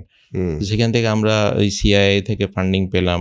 তো এই যে স্লোলি প্রতিদিনই আমাদের একটা নতুন ছিল, প্রতিদিনই একটা নতুন চ্যালেঞ্জ, সেই চ্যালেঞ্জ থেকে শেখা, সেই চ্যালেঞ্জ থেকে নেক্সট স্টেপে কীভাবে যাওয়া। এরকম নয় যে আমার কাছে একটা সাকসেস ফর্মুলা আছে যে এই চাবিটা ঘোরালে এইটাই হবে, এরকম যেরকম হয় না রহস্যের যে পাজেলটা যেরকম আমরা খুলি, যে আগে একটা পাজেল খুলি তারপরে নেক্সট, এইভাবেই iCureটা সেরকমভাবে যে every step has thrown in some new set of challenges, সেখান থেকে আমরা কীভাবে এগোবো।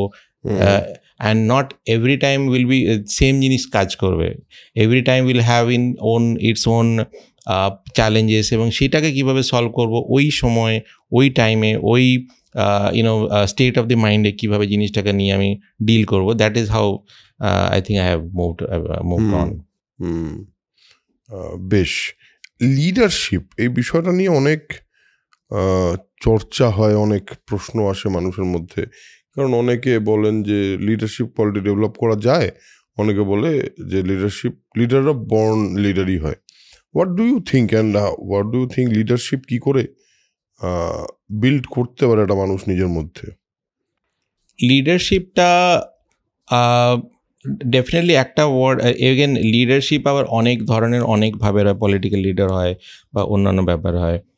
লিডারশিপটা ডেফিনেটলি একটা ন্যাচারাল ইনস্টিংক্ট, সেটা মানুষের হিউম্যান ইনস্টিংক্টের ব্যাপারটা থাকে। অনেকে তারা মনে করে যে if there is somebody who can help me guide the things, এবং আমি সেটাকে ফলো করব। আর অনেকে মনে করে যে না, আমি আগে নিজের রাস্তা নিজেই তৈরি করব, নিজেই এগোবো, সেটাও হয়।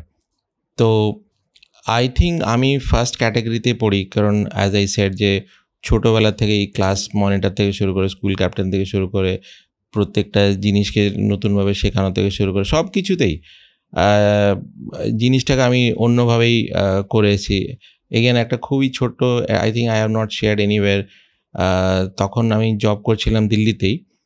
আর দিল্লিতে আমরা অফিস থেকেই আমাদের গেস্ট হাউস থাকার ব্যবস্থা করে দিয়েছিল। তো আই থিঙ্ক 5-6টা রুম ছিল, প্রতিটা রুমে 2 জন করে থাকতাম, 10-12 জন আমরা ছেলেরা, উই ইউজ টু স্টে, সবাই ওই সেম অফিসের। আর ওখানে কুক ছিল আর কি, তো কুক রান্না করতো, আর আমরা তো আর প্রতি মাসেই এভরি টাইম দে হ্যাড একজনের পালা আসতো যে এই মাসে এবারে তুমি ম্যানেজ করবে। তো আমি তখন নতুনই আমার ঘাড়ে ওটাই দায়িত্বটা এসেছে। তো আমি কী করলাম, আর কুকটা আমার মনে হয় ইউপি বা উত্তরাঞ্চলের এরকম পাহাড়ি থেকে এসছে। তো ওকে আই ইউজ টু, আর আমার রান্নার কোনো আইডিয়া ছিল না, নো আইডিয়া, ওই স্কুলের পিকনিকে যতটুকু মায়ের কাছ থেকে শুনেছি বা সেইটুকু। তো তখন আমি কি করলাম, আমি ওকে অনেক কিছু ছোট ছোট ট্রিক্স দেখালাম যে তুমি স্যালাডটা না এইভাবে কাটবে, লঙ্কাটা এইভাবে করবে, বা এই মশলাটা একটু এইভাবে ঠিক করে করবে, and that change the whole thing, right from the test to presentation. তা সেই টেবিল ক্লথ থেকে চেঞ্জ করা থেকে শুরু করে সব কিছুই, মানে and that got in so good, মানে সবাই এত ভালো লাগে যে না পরের মাস থেকে এই চালাক, আমরা আর কারো চাই না। মানে these are the small things আর কি। যে ওই যে চ্যালেঞ্জিং দ্য স্ট্যাটাস কি, যে যা চলছে চলে যাক, আমি কি করতে পারতাম? I could have just followed যে প্রোটোকল, যেটা ট্রায়েড অ্যান্ড টেস্টেড মডেল, ভাই ওটাকেই ফলো করো। আমার তো দায়িত্ব 1 মাসেরই, আমি সেটুকুই করি। আমার কি খেয়ে দিয়ে কাজ নেই যে আমি কুককে শেখাবো যে লঙ্কা কী করে কাটতে হবে বা কিছু স্টাফ লাইক দ্যাট। ওই যে, কারণ আমার কাছে খুশিটা এইটাই যে ইভেন দ্যাট পার্সনকে আমি, আর লিডারশিপটা, আমি যেটা লিডারশিপ, কিন্তু তোমার যে কোর কাজ সেটাতেই লিডারশিপ না। লিডারশিপ ইজ, আমার মনে হয় তার স্ফিয়ারটা অনেক বড়। আমার কাছে মনে হয় যখন আমি, ধরো আমি কোনো সিম্পল লোক, সেই আমার হেলথ ওয়ার্কারের সাথে কথা বলছি, কিংবা আমি আমার অফিসে যে রান্না করে তার সাথে কথা বলছি, তার সাথে আমি একটা রেসপেক্টের দিয়ে সাথে কথা বলা, বা উইথ গ্রেস দিয়ে কথা বলা, বা তাকে সে যদি কিছু ভুল করছে সে তাকে বকা। আমি সবাইকেই বলি যে তুমি বকছো ঠিক আছে, কিন্তু বকার আগে তুমি ভালোবাসো, তারপরে তুমি বকবে। তোমার সেই রাইটটা হওয়া চাই to scold that person before you actually scold. আমার টিম খুব ভালো করে জানে এটা। যতটা ভালোবাসি ততটাই বকি, কিন্তু আগে ভালোবাসি তারপর বকি। একদম। তো ওই যে লিডারশিপের যে কথাটা তুমি বললে, আমার মনে হয় একটা হিউম্যান ইনস্টিংক্ট জিনিসটা রয়েছে, যেখানেতে আমি সবসময় মনে করি যে আমি ধরো কাউকে কিছু কাজ দিলাম, আমি কিন্তু খুব একটা ডেলিগেশনে মনে করি। এবং আমার অর্গানাইজেশনটা খুবই ফ্ল্যাট অর্গানাইজেশন, সবাই একদম ছোট থেকে বড় সবাই ভীষণ হ্যান্ডস অন, ইনক্লুডিং মি। মানে এটা নয় যে আমি একটা মেল ঠুকে দিলাম, ভাই তুমি করে নাও, তুমি বুঝে করো, সেটা নয়। কারণ হচ্ছে গিয়ে আমাদের কাজটা আর অন্য অর্গানাইজেশনের মতো নয়। It's very new, it's very different. প্রতিদিনই আমাদের কাছে একটা নতুন challenge within the health care, because health care as a subject is so deep. আমরা শুরু করেছি জিপি দিয়ে, তারপরে ম্যাটার্নাল হেলথ নিয়ে করেছি, মানে ম্যাটার্নাল হেলথ, তারপরে হাইপারটেনশন, ডায়াবেটিস, বিভিন্ন এরিয়া, তার মধ্যে আরও ডিফারেন্ট লেয়ার্স। এখন mental health for pregnant mother's, এইরকম সাবজেক্ট নিয়ে করছি। তার সাথে এআই রিলেটেড রয়েছে। তো প্রতিটা জিনিসই আমাদের কাছে নতুন, প্রতিটা জিনিসই আমাদের কাছে চ্যালেঞ্জিং। আর সেখানেতে আমি সবসময় মনে করেছি যে আমি হয়তো একটা কাজ কাউকে দিলাম, আর তাকে বা অন্য একটা কিছু বললাম, কিন্তু তার আগে আমি নিজেকে চেষ্টা করবো, বা আমি can I be in his or her shoes to understand এই কাজটা কতটা ডিফিকাল্ট করাটা, সেটা আমি নিজেকে ফিল করি। এবং এমপ্যাথি অ্যাজ এ ওয়ার্ডটাকে আমি জাস্ট বলি না, আমি নিজেকেও প্র্যাকটিস করার চেষ্টা করি। ইট উইজ ফর এনিবডি, মানে যে কোনো, সে আমার মনে আছে আমি খুব কাজ করেছি যেখানেতে আমি বলেছি যে না তুমি এইভাবে করো, হয়তো তার সাথে আমার কোনো কানেকশান নেই, তা সে আমার কাজের মধ্যেই পড়ে না, কিন্তু আমার মনে হয়েছে যে না একে যদি আমি কিছুভাবে হেল্প করতে পারি, তাতে হয়তো তার লাইফটা একটু বেটার হতে পারে। আমার মনে হয় লিডারশিপ আমাদের লাইফের প্রতিটা পার্টেই একটা রোল প্লে করে। সেইখানেতে আমি সেইভাবেই জিনিসগুলোকে মনে করেছি। এবং অনেকে জিজ্ঞেস করে না কী লাভ, কেন করলি, দরকার ছিল না। আমি একটাই কথা মনে করি যে জরুরি নেই যে সব কিছুতেই লাভ ক্ষতির হিসেব করা। কারণ আমি একটা কথা সবসময় ফিল করি যে তুমি যদি আজকে কিছু ভালো করো, হয়তো তোমার ভালো হবে কি in some way or the other, তুমি সামবডি তোমার জন্য ভালো পাবে। ইট always what goes round comes around, আমি সেটা খুবই স্ট্রংলি মনে করি। আরেকটা জিনিস আছে, সেটা হলো যখন একটা ভালো কারোর জন্য ভালো কিছু করা হয়, হ্যাঁ, তাহলে আমার ভেতরে একটা পজিটিভ থট তৈরি হয়। আর আমার মনে হয় সেটা এই যে কন্টিনিউয়াসলি যদি সেটা চলতে থাকে, তাহলে সেটা একটা চেন অফ থটস তৈরি করে, যেটা আমার জেনারেল লাইফস্টাইল বা জেনারেল থট প্রসেসকে এফেক্ট করে। এবং সেই কারণে আমার মনে হয় ভালো করাটা ইজ ভেরি ইম্পর্টেন্ট। একদম। এবং যত বেশি করা যাবে তত বেশি। আমি এখন আরেকটু ডিটেলে তোমার কাজটা সম্পর্কে জানতে চাই। What iKure does exactly?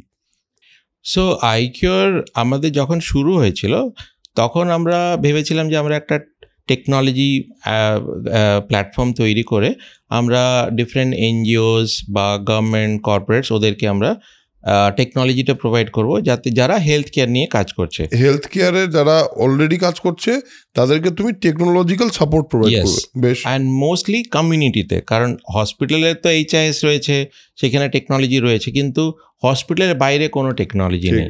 তো সেই জায়গাটাতে আমরা শুরু করি। আর সেখান থেকে নিয়ে করতে করতে আমরা দেখলাম যে 2014-15-তে তখন মনে হলো যে খালি টেকনোলজিটাই শেষ নয়, কারণ টেকনোলজিটা অ্যাজ অ্যান এনাবলার, ওটা একটা পয়েন্ট পর্যন্তই যেতে পারে, কিন্তু বিয়ন্ড দ্যাট আমাদেরকে অ্যাকচুয়ালি মাঠে নেমে জিনিসটাকে ফিল করতে হবে যে কেন টেকনোলজিটা একটা পয়েন্টের পরে এগোতে পারছে না। তো তখন আমরা এই হেলথ কেয়ার ডেলিভারি মডেলটা নিয়ে এক্সপেরিমেন্টেশন শুরু করি।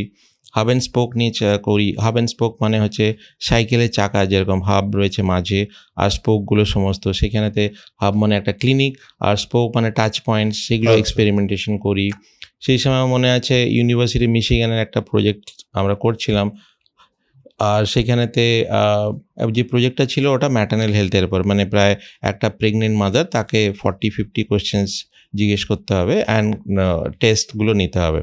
তো সেই টেস্টটাতে ছিল যে তুমি আগে অন পেন অ্যান্ড পেপারেতে ইনফরমেশন ডেটাটা ক্যাপচার করবে, then on a tablet versus a phone. তো initially the data captured on the paper was the fastest, সবচেয়ে তাড়াতাড়ি। মায়েরা তো তারা খাতা কলম লিখতে অভ্যস্ত, তারা খুব তাড়াতাড়ি করে দিল। But over a period of 6 months it got flipped, মানে তারা ফোনেতে অনেক ফাস্ট করতে পারলো। আর সেখান থেকে এক্সপেরিমেন্টেশন করতে করতে, কারণ আমি জানি যে ভারতবর্ষে প্রায় 6.5 লক্ষের বেশি গ্রাম রয়েছে, আর সেখানেতে প্রতিটা গ্রামে ডাক্তার পৌঁছানোটা আগামী 50, 100, 200 বছরও সম্ভব নয়। কিন্তু যদি আমরা এই যারা গ্রামের মহিলা তাদেরকে সিলেক্ট করে ট্রেন করে তাদেরকে একটা মেডিক ব্যাগ দিই আর হাতে ফোন, যেটাতে আমাদের প্ল্যাটফর্ম, যেটাকে আমরা উইমস বলি, WHIMS, মানে wireless health incident monitoring system, সেটা যদি আমরা দিতে পারি, আর সেই মহিলারা যখন একটা বাড়ির ডোর স্টেপে যাচ্ছে, তারা টিপিক্যালি তারা 3টে জিনিস করে। প্রথম হচ্ছে কমিউনিটি মোবিলাইজেশন অ্যান্ড অ্যাওয়ারনেস। আমরা মনে করি যে মোবিলাইজেশন অ্যান্ড অ্যাওয়ারনেসটা না একটা খুব বড় অ্যান্ড ইম্পর্ট্যান্ট জিনিস। If you look at any medical book, সেখানে কিন্তু বলা থাকে না যে অমুক সোসাইটিতে গেলে বা অমুক ট্রাইবের কাছে এইভাবে ডিল করতে হবে। তারা খালি ক্লিনিক্যাল টার্মস এই জিনিসগুলো বলেছে, এই পেশেন্ট, এই ওষুধ, এই ট্রিটমেন্ট, দ্যাটস ইট। কিন্তু আমরা দেখেছি যখন একটা প্রেগনেন্ট মাদারকে আয়রন অ্যান্ড ফলিক অ্যাসিড, এটা তো খুবই কমন জিনিস যে আপনার আয়রন অ্যান্ড ফলিক অ্যাসিড, মায়েরা নিচ্ছে না। কেন নিচ্ছে না? বিকজ ওরা মনে করছে যে এতে আমার বাচ্চাটা কালো জন্মাবে। Yes, that's why they are not taking it. Why? Because it has link to social cultural barriers. তো আবার কোভিডের সময় অনেক এক্সাম্পল আমরা দেখেছি যেখানে কোভিড নেবে না, এটা তো মোদি ভ্যাকসিন, আমরা নেব না, বুঝতে? অনেক রকমেরই তো ওই যে মোবিলাইজ, আর আমরা নিজেরাই যেখানে আমরা ইনফরমেশন নিয়েও আমরা এত কনফিউজ যে কোনটা ইনফরমেশন ঠিক কোনটা ভুল, হাউ ডু আই জাজ? তো তখন আমরা এই যে স্বাস্থ্য আমাদের যে হেলথ ওয়ার্কার, তারা যখন যায়, তারা এই ঠিক আর ভুলের যে ইয়েটা সেটা ওরা এক্সপ্লেন করতে পারে টু দ্য পেশেন্টস। এবং সেটাই আমার মনে হয় একটা হেলথ কেয়ারের মূল আধার। যে আমি আজকালকার ডেটে তুমি যদি আজকে খোঁজো যে আমি কিভাবে রোগা হব, আই ক্যান চ্যালেঞ্জ ইউ, তুমি 50টি ইউটিউব চ্যানেলে 50 রকমের কন্ট্রাডিক্টরি স্টেটমেন্ট দেখবে, একদম তাই, রাইট? তো আমি কি করে জানবো যে কোনটা সত্যি আর কোনটা মিথ্যে in this whole information age? তো সেখানে তো ওই তাহলে এই পেশেন্টরা যারা গ্রাম বাংলার যারা মানুষ, তাদের তো আরও কনফিউজিং জিনিসগুলো, যে কে ঠিক কে ভুল, কিভাবে কি যাচাই করব? তো সেইখানেতে আমাদের এই স্বাস্থ্যকর্মীরা প্রথমে কমিউনিটি মোবিলাইজেশন অ্যান্ড অ্যাওয়ারনেস দেয়, যেটা খুবই ইম্পর্ট্যান্ট। সেটার পরে লেটসে যদি পেশেন্টের আমরা কি করি, তাদের ভাইটালসগুলো নিই। আজকের ডেটে সিম্পল একটা ব্লাড প্রেশার মাপার জন্য তুমি যদি খড়গপুর বা আরেকটু ইন্টেরিয়রে তুমি যদি যাও, বিপি মাপতে গেলে তাকে কি করতে হবে? ফার্স্ট অফ অল তাকে কাউকে ধরতে হবে, তার ছেলে মেয়ে বা যেই হোক, যে বাবা চল একটু আমার বিপিটা মেপে দিয়ে আসবো। কোথায় মাপবো? দেখতে হবে কোনো ওষুধ দোকানে মাপছে কি না, বা আরও একটু দূরে হয়তো কোথাও যেতে হবে। যদি হেলথ সেন্টারে যেতে যাও, সেটাতেও আমাকে লাইন দিতে হবে। তো একটা সিম্পল বিপি মাপার জন্য তার মিনিমাম 2 থেকে 3 ঘন্টার খরচা, প্লাস একটা বিশাল একটা প্ল্যানিং নিয়ে কারোকে হেল্প করে নিয়ে সে যেতে হবে। অ্যাজ এগেনস্ট একটা আমাদের যে কমিউনিটি হেলথ ওয়ার্কার, সে বাড়িতে এসে বিপিটা মেপে দিয়ে যাচ্ছে, ইজন্ট ইট? প্লাস তাছাড়াও শুধু একটাই জিনিস না, আজকে ডেটে আমরা we have the capacity to capture even 50 to 60+ test, সমস্ত ফিটেল ডপলার ইউজিং এআই, SpO2 তো রয়েছে, টেম্পারেচার রয়েছে, আর different blood test, urine test, সমস্ত কিছু আমরা পেশেন্টের বাড়িতেই আমরা করতে পারছি থ্রু দিস হেলথ ওয়ার্কার। এবার এতে আমরা রিডিংগুলো নিলাম, এবং রিডিংগুলো এমন আমাদের টেকনোলজি আমরা ডেভেলপ করেছি যেটাতে we can capture the data with minimal human intervention. মানে ডেটাটা অটোমেটিক্যালি আমাদের সিস্টেমে ফিড হয়ে যায়, যেখানে ধরুন আপনি বিপিটা মাপলেন, আমাদের অ্যাপেতে ইমিডিয়েটলি ঢুকে যাবে, বিকজ ওই ডিভাইসের সাথে আমাদের অ্যাপের ইন্টিগ্রেশন করা রয়েছে। হেলথ ওয়ার্কারকে ওটা আচ্ছা এন্টার করতে হচ্ছে না। সেটা আমরা কেন করেছি? বিকজ আমরা মনে করি এই যে আমরা এত এআই নিয়ে আমরা এত কথাবার্তা বলছি, এআই এর বিল্ডিং ব্লকটা কি, এআই এর ফাউন্ডেশনটা কি? যেরকম একটা বাড়ির ফাউন্ডেশন হচ্ছে ব্রিক্স, রাইট? কিন্তু এআই এর ফাউন্ডেশন হচ্ছে ডেটা। আমার যদি ডেটাই ভুল থাকে, যদি হেলথ ওয়ার্ক ওখানে 120-80 জায়গায় যদি একটা ভুল ডেটা দিয়ে রাখে, তো অবভিয়াসলি তুমি তার উপরে কি এআই লাগাবে, কি কাজ করতে হবে? It is not going to work. তো সেই যে ছোট ছোট এরার্সের জায়গাগুলো আমরা কাজ করতে পারি, যেখানে ইন্টিগ্রেটেড মডেল আমাদের রয়েছে। এবারে ভাইটালসগুলো সমস্ত আমাদের প্ল্যাটফর্মে চলে এলো। প্ল্যাটফর্মে চলে আসার পরে আমাদের প্ল্যাটফর্ম বলতে পারবে যে whether you are normal or whether any risk indicators রয়েছে কিনা। যে আপনি ঠিক আছে, ধরুন হাইপার টেনশনে, যে okay I think you have a moderate risk. তো হেলথ ওয়ার্কার পেশেন্টকে জিজ্ঞেস করছে যে আপনি কি ডাক্তারবাবুর সাথে পরামর্শ করতে চান? এবারে পেশেন্ট যদি বলে হ্যাঁ আমি করতে চাই, তখন আমরা অ্যাপয়েন্টমেন্ট নিয়ে পেশেন্টের সাথে ডাক্তারবাবুর একটা টেলিকনসালটেশন করিয়ে দিই।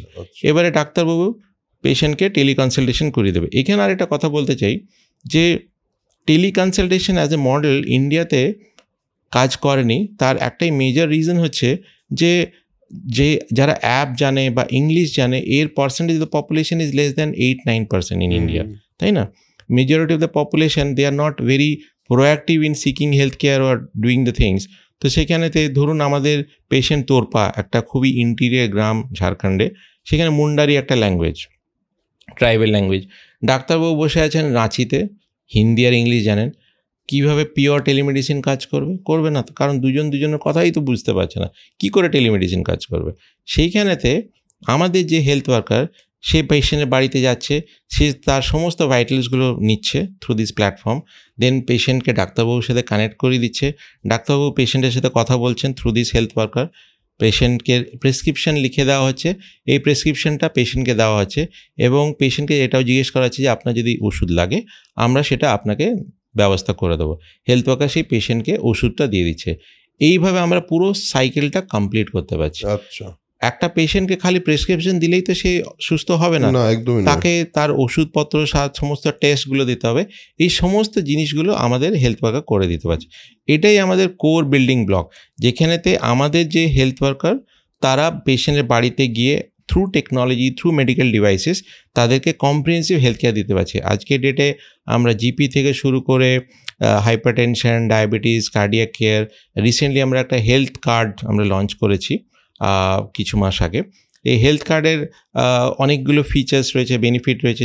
Let's say if you are giving 299 rupees you get discount on different medicines, other products and other things. এটার কারণ দুটো, একটা হচ্ছে গিয়ে how we can really improve on health seeking behaviour. মানে হচ্ছে গিয়ে আমরা সবাই কিউরেটিভ ট্রিটমেন্ট করতে অভ্যস্ত। মানে আমি জানি যে মেবি মেট্রো সিটিতে বা যে আরবান ক্লাস রয়েছে তাদের এখন প্রিভেন্টিভ জিনিসটা অনেকটা better, of course thanks to Covid বলতে পারো, যে আমরা নিজেদেরকে হেলদি রাখবো, ভালো খাবো, পরিষ্কার খাবো। কিন্তু যারা ধরুন আন্ডারসার্ভ পপুলেশন, তাদের কাছে যে পেটের খিদেটা কীভাবে মেটাবে সেটা কিন্তু তাদের ফার্স্ট প্রায়োরিটি। হেলথ সিকিং বিহেভিয়ারটা খুবই কম, এবং তার জন্য যেটা প্রবলেম হয়, তাদের যখন কোনো একটা রোগ হয় বা কিছু হয়, সেটাকে তারা ফার্স্টেই তারা ইগনোর করতে শুরু করে, এবং সেই ইগনোর হতে হতে সেটা এমন একটা জায়গায় পৌঁছে যায় যে এবারে মরণ পালনের ব্যাপারটা চলে আসে। তো আমাদের যেটা অবজেক্টিভ, যে আমরা পেশেন্টকে শুরুতেই কীভাবে তাকে অ্যালার্ট করতে পারি, তাকে ট্রিটমেন্ট দিতে পারি, সেটাই আইকিউরের এই হেলথ ওয়ার্কার তারা করছে। এবং এটাই আমাদের মডেল। এবং আজকে আমি রিয়েলি প্রাউড বলতে পারেন যে আমাদের প্রত্যেকটা টিম মেম্বার আইকিউরের প্রত্যেকটা তারা প্রাউড যে আমরা এই টেকনোলজিটা এখন ওয়ার্ল্ড ক্লাস, বাইরের এবং ইন্দোনেশিয়া থেকে শুরু করে আফ্রিকা থেকে শুরু করে সেখান থেকে টিম এসেছে, তারা দেখেছে, তারা এই আমাদের গোটা মিনিস্ট্রি অফ হেলথ ইন্দোনেশিয়াতে আমাদের ওনার কল হয়েছিল, তারা দেখেছে, তারা চাইছে আমাদের এই মডেলটা ইন্দোনেশিয়া কেন? কারণ ইন্দোনেশিয়া একটা huge country with diverse population, প্রায় 17,000-এর ওপরে আইল্যান্ডস রয়েছে শুধু। আর ইন্দোনেশিয়ার ম্যাপটা যদি তুমি ইউরোপের ওপর বসাও, it's almost equal. Europe is 5,500 miles wide আর ইন্দোনেশিয়া ইজ 5,100। একটা দেশ এত বড় ওয়াইড। তো সেইখানে তো ওই রকম আমাদের মডেলটা, যেখানে আমরা আমাদের এক্সপিরিয়েন্স হচ্ছে খুব রিমোট এরিয়াতেও আমাদের মডেল দিয়ে আমরা কাজ করতে পারি। শুধু আমাদের কোর মানে B2C মডেলটাই নয় যে আমাদেরই ক্লিনিক খুলতে হবে বা আমাদের হেলথ ওয়ার্কার। আমরা অনেক পার্টনারদের সাথে কাজ করেছি, টাটা ট্রাস্ট থেকে শুরু করে আদানি গ্রুপ থেকে শুরু করে ইন্টারন্যাশনাল এজেন্সির সাথে আমরা কাজ করেছি, এবং আগামী দিনেও আমরা চাইছি যে আমরা পাবলিক হেলথ কেয়ার ইকোসিস্টেমের সাথেও কীভাবে ইন্টিগ্রেটেড হব সেটা নিয়ে আমরা অনেক রকমের ডিসকাশনস করেছি। আমি নিজে national core committee member CII artificial ইন্টেলিজেন্সের ন্যাশনাল লেভেলে, এবং আজকের ডেটে আমরা পশ্চিমবঙ্গ আমরা কাজ করছি অ্যান্টিমাইক্রোবিয়াল স্টাডিজের ওপরে। যে আমরা দেখেছি যে একটা খুবই কারো জ্বর হলো, হয়তো আমার কাজের বউয়ের কিছু জ্বর হলো বা কিছু হলো, আমরা কী করি যে 2 দিন ক্যালপল খেলাম, কমছে না, 3rd ডেতে চলো অ্যাজিথ্রাল খেয়ে নাও, 2টো অ্যাজিথ্রাল খেয়ে নিলে কমে যাবে। আর কোভিডের সময় এটা খুব দেখা গেছে। কিন্তু একটা মানুষ যদি সে পুরো কোর্সটা না কমপ্লিট করে, তার শরীরের মধ্যে একটা ড্রাগ রেজিস্ট্যান্স তৈরি হয়। তো এইটার উপরে আমরা একটা ওয়ার্ল্ড লেভেলে 2nd প্রাইজ পেয়েছি MIT সলভ থেকে। আর এটা আমরা অ্যাওয়ারনেসের জন্য না, এটাকে আমরা কিভাবে আমাদের যে RMPs রয়েছে, রুরাল মেডিকেল প্র্যাকটিশনার, তাদেরকে আমরা কিভাবে এডুকেট করতে পারি থ্রু অ্যাপ, সেটার জন্যই আমরা এই কাজটা করছি, যাতে করে। আর এটা ওয়ান হেলথের কনসেপ্ট। ওয়ান হেলথ মানে হচ্ছে গিয়ে human health, animals, plant and environment, এইটাকে পুরো ইন্টিগ্রেটেড করে কিভাবে আমরা এই জিনিসটাকে ভাবতে পারি। লেটসে আমি যদি একটা পার্টিকুলার ওষুধ যদি লেটসে বাঁশদ্রোণীতে কাজ করে, may not equally work in Kalyani, কারণ ওখানকার যে জল হাওয়া বা ওখানকার যে ড্রাগ রেজিস্ট্যান্স, আর ড্রাগ রেজিস্ট্যান্সটা আমি কীভাবে বুঝবো? আমরা চিকেন স্যাম্পলস নিয়ে, পুকুরের জলের স্যাম্পল নিয়ে, সেখান থেকে আমরা টেস্টিং করে বুঝতে পারবো। আর সেই ট্রেন্ডসগুলো আমরা ডাক্তারবাবুকে দিতে পারবো, যাতে ডাক্তারবাবুরা ওই পার্টিকুলার মেডিসিনসগুলো কম দেবেন যেটার রেজিস্ট্যান্সটা ওই এরিয়াতে রয়েছে।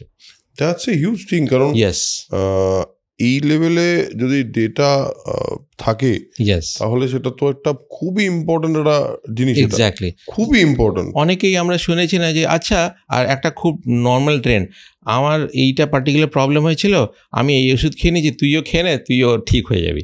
এটা আমরা খুবই শুনি, ভীষণ ন্যাচারাল। বাট এভরি 2 ইন্ডিভিজুয়ালস আর human beings are not the same. তারা তো একই নয়। প্রত্যেকটা হিউম্যান যে ইয়েটা সেটা আলাদা, ইউনিক, এবং প্রত্যেকটার যে কেয়ার বা ট্রিটমেন্ট সেটাও আলাদা হওয়া উচিত। তো সেই জিনিসটাই আমাদের এই ধরনের স্টাডিজগুলো দিয়ে আমরা আরও পিন পয়েন্টভাবে করতে পারবো। এবং আমরা এখন ডেটার উপরে অনেক কাজ করছি, এবং আগামী দিনে আমরা চাইছি যে এই ডেটার লঙ্গিটিউডনাল যেটা ডেটা বলা হয়, যাতে করে একটা patient over a period of time, ধরুন একটা পেশেন্টের ক্যান্সার ধরা গেল, ধরা পড়লো, ক্যান্সার তার হঠাৎ করে একদিনে আসেনি, কিন্তু তার শরীরের মধ্যে আস্তে আস্তে করে সেটা জন্মাচ্ছে, বড় হচ্ছে। এখন যে ডেটা সায়েন্স যেটা হয়, সেটাতে কি হয় যে আপনি হসপিটালে ল্যান্ড হলো, তারপরে হঠাৎ করে এরকম একটা খারাপ খবর তাকে শুনতে হচ্ছে। আমরা যেটা স্টাডিজের মাধ্যমে করার চেষ্টা করছি যে can we go back to the roots, যে সেই পেশেন্টের বাড়ি কোথায়, তে পেশেন্টের হেরিডিটারি কী কন্ডিশন, সে কী খাওয়া দাওয়া করতো, তার কী লাইফস্টাইল, সেখান থেকে সে কীভাবে এলো to landed to the hospital, এই পুরো জার্নিটাকে আমরা ম্যাপ করার চেষ্টা করছি। এবং তার অ্যানালিসিস করে আমরা চাইছি যে ক্যান্সারটাকে একদম আর্লি লেভেলেই আমরা কীভাবে ট্যাপ করতে পারি। এর উপর আমরা ওয়ার্ল্ড লেভেলের ডিফারেন্ট লার্জ রেপুটেড অর্গানাইজেশনের সাথে আমরা কিছু কিছু কাজে শুরু করেছি। আমরা অলরেডি NTU মানে Nanyang technology university, national university of Singapore, ওয়ার্ল্ডের টপ রিসার্চ অর্গানাইজেশনের সাথে আমরা কাজ করছি। কেন করছি? কারণ আমরা মনে করি যে হেলথ কেয়ার দুরকমভাবে হয়। একটা ইন্ডিভিজুয়াল, আপনি ডাক্তারবাবুর কাছে গেলেন, ডাক্তারবাবু ট্রিটমেন্ট করে দিল, রাইট? কিন্তু ধরুন আমাদের এমন একটা কাজ গেছে যে গোটা জেলা জুড়ে, রায়গড়া একটা জেলা উড়িষ্যাতে, the entire district was suffering from anaemia, specially for females. তো সেখানে তো গোটা জেলাকে জুড়ে তো আমি ট্রিটমেন্ট করতে পারবো না। তার মানে যে সেখানে বিহেভিয়ারাল কিছু চ্যালেঞ্জেস রয়েছে, রুট কিছু কজ রয়েছে। তো সেখানে আমরা যেটা করেছিলাম সেটাকে বলে কনভার্জেন্ট ইনোভেশন। মানে আমরা এগ্রিকালচারাল পার্টনারদের সাথে কাজ করে সেখানে পালসেস আর মিলেটস, 2 রকমের ডাল, সেটাকে তাদেরকে কীভাবে সেটাকে চাষ করতে হয় সেটা শিখিয়েছিলাম। এবং তারা সেটাকে চাষ করার পরে সেই যে নিউট্রিয়েন্টস যেটা এলো, সেখান থেকে তারা অনেক বেটার ফিল করতে শুরু করলো। তার মানে হেলথ কেয়ারটা কিন্তু আমরা সবসময় আইকিওর আমরা ইন টোটালিটি ভাবি, অ্যাজ এ 360 ডিগ্রি। তবেই তুমি যদি যতই ভালো হও, তুমি যদি একটা খারাপ আবহাওয়াতে থাকো, তুমি তো ভালো থাকতে পারবে না। তো তাহলে তোমার পরিবেশটাকেও তোমাকে ভালো করতে হবে, তোমার থট প্রসেসটাকেও ঠিক করতে হবে, তোমার এন্টায়ার এনভায়রনমেন্টটাকে বেটার করতে হবে, then only you can be healthy and your environment, your society can be healthy. আমরা এই বিলিফটা নিয়ে এগিয়েছি। এবং এটাতে আমাদের যেটা হয়েছে যে আরেকটা মেজর চ্যালেঞ্জ যেটা আমরা সবসময় দেখেছি ইভেন ডিউরিং কোভিড, যেহেতু এই যে পুরো হেলথ কেয়ার ইকোসিস্টেমটা খুবই fragmented, state, central government, Pharma companies, medical device companies, তারা বিভিন্নভাবে ভাবছে, কিন্তু সবাই একজুট হয়ে একভাবে ভাবছে না। That is also major reason. তো আমাদের অবজেক্টিভটা যে কোনো যদি কোথাও একটা ইনোভেশন হচ্ছে, সেটা অক্সফোর্ডেই হোক, হাওয়ার্ডই হোক, স্ট্যানফোর্ডই হোক, আইআইটি খড়গপুরই হোক, বা সেটাকে আমরা কত তাড়াতাড়ি মানুষদের কাছে পৌঁছে দিতে পারি আইকিউর থ্রু দিয়ে, আইকিউর অ্যাজ এ প্ল্যাটফর্ম। তার জন্য আজকের ডেটে আমাদের প্রায় 150-র ওপরে কেস পেপার্স লেখা হয়েছে। আপনার recent one is through Oxford university, তারা কেস স্টাডিজ পাবলিশ করেছে অন আইকিউর। কেন? কারণ আমরা রিসার্চকে আরও ফাস্ট ট্র্যাক করতে পারছি। তার জন্য রিসার্চ, ডেটা, টেকনোলজি নিয়ে মানুষদের পাশে কীভাবে আমরা দাঁড়াতে পারি, সেটাই আমাদের আইকিউর অবজেক্টিভ। আইকিউর এই নামটার মধ্যে আই হলো ইনোভেশন আর কে হলো নলেজ, রাইট? ইয়েস। তো এটা এই এবং সেটাই সেই কারণেই বোধহয় এতটা ডিপার লেভেলে তো মানে ভাবনা থেকেই পুরোটা তৈরি করা। হ্যাঁ। It's very interesting. মানে আমি আরেকটা জিনিস নিয়ে একটু কথা বলতে চাই, সেটা হলো বইটা নিয়ে। কারণ এই বইটা নিয়ে কথা বলতে চাই, and I want to end this episode with this. এই বইটার নাম হলো, বইটা একবার দেখিয়ে দিই। হ্যাঁ, তো বইটার নাম হলো losing big winning bigger, learnings from failure. এবার এই আপনার এতক্ষণের কথাতে আমি তো ফেলিয়ারের কথা কোটা দেখলাম না, কিন্তু and then you have written that learning from failure. এই ফেলিয়ারটা কোথায় এবং কিভাবে, and what is this book about? Right. আমি যেটা মনে করি, অনেকেই যেটা মনে করে যে ফেলিয়ার হচ্ছে সাকসেসের অপোজিট। আমি কিন্তু সেটা মনে করি না। আমি মনে করি failure is the stepping stone toward success. আমি যদি কিছু কাজ করতে গিয়ে আমি যদি না ভুল করি, আর সেই ভুল থেকে যদি না শিখি, আমি কিন্তু সাকসেসের দিকে এগোতে পারবো না। আমার মনে আছে অনেক এক্সাম্পলে, আমি স্পেশালি 2021-22 কথাই বলছি, খুব রিসেন্ট কোভিডের সময়, যখন পেপারে প্রতিদিনই আমরা পেপার খুলতাম যে অমুক স্টার্ট আপ বা অমুক কোম্পানি এত ফান্ডিং পেয়েছে, এত কিছু করেছে, এবং ডেফিনেটলি ইনফরমেশন বা ওইরকম ধরনের নিউজ ভালো লাগে, কিন্তু তুমি কি কখনো দেখেছো যে অমুক স্টার্ট আপ এইটা করতে গিয়ে তার পুরো ঘর বাড়ি বিক্রি করে দিয়েছে, তাদের সমস্ত সব কিছু চলে গেছে? এই নিউজ তো আমরা দেখতে পাই না। তার মানে হচ্ছে গিয়ে ওই 2 জন স্টার্ট আপ যারা ফান্ডিং পেয়েছে ভার্সেস 2000 জন যারা হয়তো চেষ্টা করে পারেনি, আর তার জন্য তাদের ডিপ্রেশন থেকে শুরু করে বাকি অন্যান্য চ্যালেঞ্জেসগুলো তারা কতটা করেছে। তো এই যে ফেলিয়ারের ব্যাপারটা, এটা একটা ভীষণ সাইকোলজিক্যাল, মেন্টাল লিঙ্কেজেসগুলো রয়েছে। তো এই বইটার মাধ্যমে যে বিভিন্ন এক্সপিরিয়েন্সেসগুলো হয়েছে, অ্যান্ড ওই এক্সপিরিয়েন্সেস থেকে আমি কি শিখেছি সেটাই তুলে ধরা থ্রু ডিফারেন্ট সেট, কর্পোরেট হোক, আইকিউর স্টার্ট আপ হিসেবে যে ডিফারেন্ট চ্যালেঞ্জেসগুলো ফেস করেছি। এবং আমি যেটা বলেছি যে এটা নয় যে প্রতিদিনই যে আমি এটা কিছু করতে চেয়েছি একবারই সেটা হয়ে গেছে, সেটা করতে গিয়ে ভুল হয়েছে, সেই ভুল থেকে শিখেছি, সেটাকে আবার ইমপ্রুভ করেছি, সেখান থেকে আস্তে আস্তে করে এগিয়েছি। আর সেইটাই আমি মনে করি অ্যাজ এ লাইফ, যে প্রথমেই যদি আমি কিছু ভেবে নিই যে এটাই আমি করতে পারবো, এটাই ভালো হবে, বা আমি যেভাবে ভাবছি সেটা নাও হতে পারে।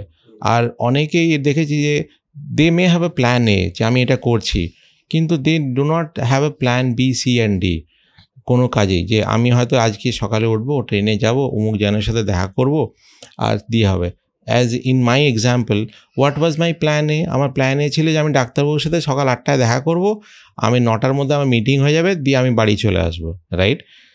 কিন্তু আমি এটা তো যে প্ল্যান বি, সি কী ছিল, যে যদি উনি 8টার সময় না দেখা করতে পারেন তাহলে আমাকে কতক্ষণ বসতে হতে পারে। আমার মা এতবার করে ফোন করে যে কোথায় আছিস বা কিছু করছিস, কিন্তু তাহলে মানে আমি যদি প্ল্যান বি, আর সেখানেতে যখন অনেকেই দেখেছি যে প্ল্যান এ কাজ করলো না মানে আমার লাইফ শেষ, আমি একটা ভীষণ হতাশার মধ্যে দিয়ে চলে গেলাম। তো আমি এই যে যারা ইয়াং বাডিং অন্টারপ্রেনার্স বা যে কোনো even within the organization also আমরা কাজ করতে গিয়ে আমরা প্রতিদিন হয়তো কিছু সেটব্যাক পেয়ে গেলাম, যে আমি এটা ভেবেছিলাম যে আমি এখানে যাব বা এটা কিছু করব, হয়তো হলো না, দিয়ে আমি সেখানে একটা আপসেট হয়ে গেলাম বা ডিপ্রেসড হয়ে গেলাম, রাইট? আর সেইটা যদি আমরা প্ল্যান বি সিও ভাবি যে ঠিক আছে প্ল্যান বি এ তো হয়নি, আমি তাহলে বি আর সি নিয়ে ভাবি বা ডি নিয়ে ভাবি, তাহলে কী হবে, ওই যে এক্সপেকটেশনটা না হওয়ার জন্য যে আমার মধ্যে একটা ভীষণ মানসিক একটা ডিপ্রেশন বলো বা যে চাপ, সেটার থেকে কিভাবে নিজেকে হ্যান্ডেল করা যাবে, নিজেকে কিভাবে বেরিয়ে আসা যায়, সেটাই এই বইয়ের মাধ্যমে যে আমরা সাকসেসকে সেলিব্রেট করি কিন্তু ফেলিয়ার্সটাকেও সেলিব্রেট আমাদের করতে শিখতে হবে।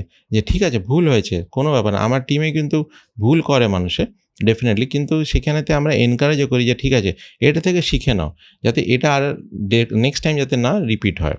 তাতে করে কি হবে, nobody is discourage to try out new things. এটা একটা খুব বড় জিনিস। আজকে হিউম্যান যদি ট্রাই আউট নিউ জিনিসের কথা না ভাবতাম, তাহলে হয়তো এখন আমরা পাথর ঘষেই আগুন তৈরি করতাম। কিন্তু অ্যাজ এ হিউম্যান ইনস্টিংক্ট আমরা সবসময় ভেবেছি যে নতুনভাবে কীভাবে করব এবং চেষ্টা করব, ভুল হতে পারে, ফেলিয়ার্স হতে পারে, কিন্তু সেখান থেকে আমি কী শিখবো। সেটা এলন মাস্কের যদি এক্সাম্পল দিই, উনি যদি থার্ড বা ফোর্থ স্যাটেলাইটের সেই কনভিকশনটা না নিয়ে করতেন, তাহলে হয়তো ওই আমাদের স্পেস এক্স তৈরি হতো না বা জন্মাতো না। কিন্তু ওই ফেলিয়ার্স থেকে উনি কীভাবে শিখলেন, অ্যান্ড ওনার কাছে definitely plan B C D ছিল যে ঠিক আছে আমার কাছে আমি সব কিছু দিয়ে দিই, still I would want to go all out, আমি পুরো চেষ্টা করব। সেটাই আমি বলবো যে হয়তো সামহাও অনেক ইয়াংস্টার যারা রয়েছে তারা ওই যে কারেজ ব্যাপারটা বা যে কনভিকশন ব্যাপারটা, তারা সবসময় ভাবে যে সেফ খেলবো, যে চলো সেফ খেলি, কিন্তু সেফ খেলে না একটা পার্টিকুলার পয়েন্ট পর্যন্ত যাওয়া যায়। You can only go through a linear progress. একটা রিভলিউশনারি যদি কিছু করতে হয়, একটা খুবই আউট অফ দ্য বক্স কিছু করতে হয়, তাহলে কিন্তু তোমাকে ওই সেফ খেলা থেকে বেরোতে হবে, and you have to really go out all out to play that risk, and then only you can think of যে হ্যাঁ আমি যেটা ভেবেছি সেটা আমি করতে পারবো। সো আমার মনে হয় এটার শেষে আমি একটা জিনিস বলতে চাই যে যারা মানে এই পুরো কনভারসেশন থেকে আমার কিছু কনক্লুশনস ক্রিয়েট হলো, সেগুলোর মধ্যে প্রথম হলো যে encourage your kids to lead anyway, যে কোনো পয়েন্টে বাড়ির ছোটো ছোটো জিনিসে আমার মনে হয় যে বাচ্চাদেরকে একটুখানি ওই বিভিন্ন জিনিসের মধ্যে, বিভিন্ন অ্যাক্টিভিটির মধ্যে আর একটুখানি ইয়ে করা উচিত, যেটা তোমার ছোটোবেলা থেকে আমার মনে হলো। দেন আরেকটা জিনিস হলো যে কোনো চ্যালেঞ্জ, সেই চ্যালেঞ্জটাকে যদি চ্যালেঞ্জ মনে করা হয় যে না না এটা তো বিরাট ব্যাপার, তাহলে কোনোদিনও nothing will happen. And the last thing which is very important, prepare for success but prepare more for failures. কারণ ফেলিয়ারটা আসবে আর ওর পরে সাকসেস আসবে নিজের মতো। আর সাকসেস আমার মনে হয় ইজ এ প্রসেস, হ্যাঁ মানে it's a journey, it's a process, যে প্রত্যেক মুহূর্তে সাকসেসের ডেফিনেশন বদলাতে থাকবে আমাদের জন্য। একদম আজকে যে কোনো পয়েন্টেই যাই অ্যাচিভ করি আমরা, মনে হবে this is not the end, right, এরপরে তো আরো কিছু আছে। একদম। So this is what my learning is. আমার মনে হয় তোমাদেরও বা আপনাদেরও এই পার্টিকুলার কনভারসেশন থেকে একটা জার্নি না, অনেক গল্প বলে একটা জার্নি, অনেক রকম ইন্সপিরেশন, অনেক রকম নতুন ভাবনা, অনেক রকম নতুন প্রশ্ন তৈরি করে আমাদের মধ্যে। আর সোল কানেকশন পডকাস্ট সেটাই চায়। Thank you for coming and sharing your journey, এবং and thank you for doing this work. কারণ সবাই তো অনেক কিছুই করছে, এই পার্টিকুলার সেক্টরটা, এই কাজটা করার জন্য thank you so much. And I hope it will grow bigger, and আরও বেশি মানুষ হেলথ কেয়ারে আরও বেটার সলিউশনস তারা পাবে, এবং ওভারঅল হেলথ কেয়ার ইমপ্রুভ হবে ভারতবর্ষের, এই আশা নিয়ে আজকের এপিসোড শেষ করছি। Thank you so much. So আজকের এপিসোড এখানেই শেষ করছি। তার আগে একটা জিনিস আমি বারবার বলি, আরেকবার বলবো এবং প্রতিবারই বলবো, সেটা হলো spread knowledge, spread positivity, because knowledge is power and positivity is everything. টাটা, দেখা হচ্ছে পরের এপিসোডে। Thank you.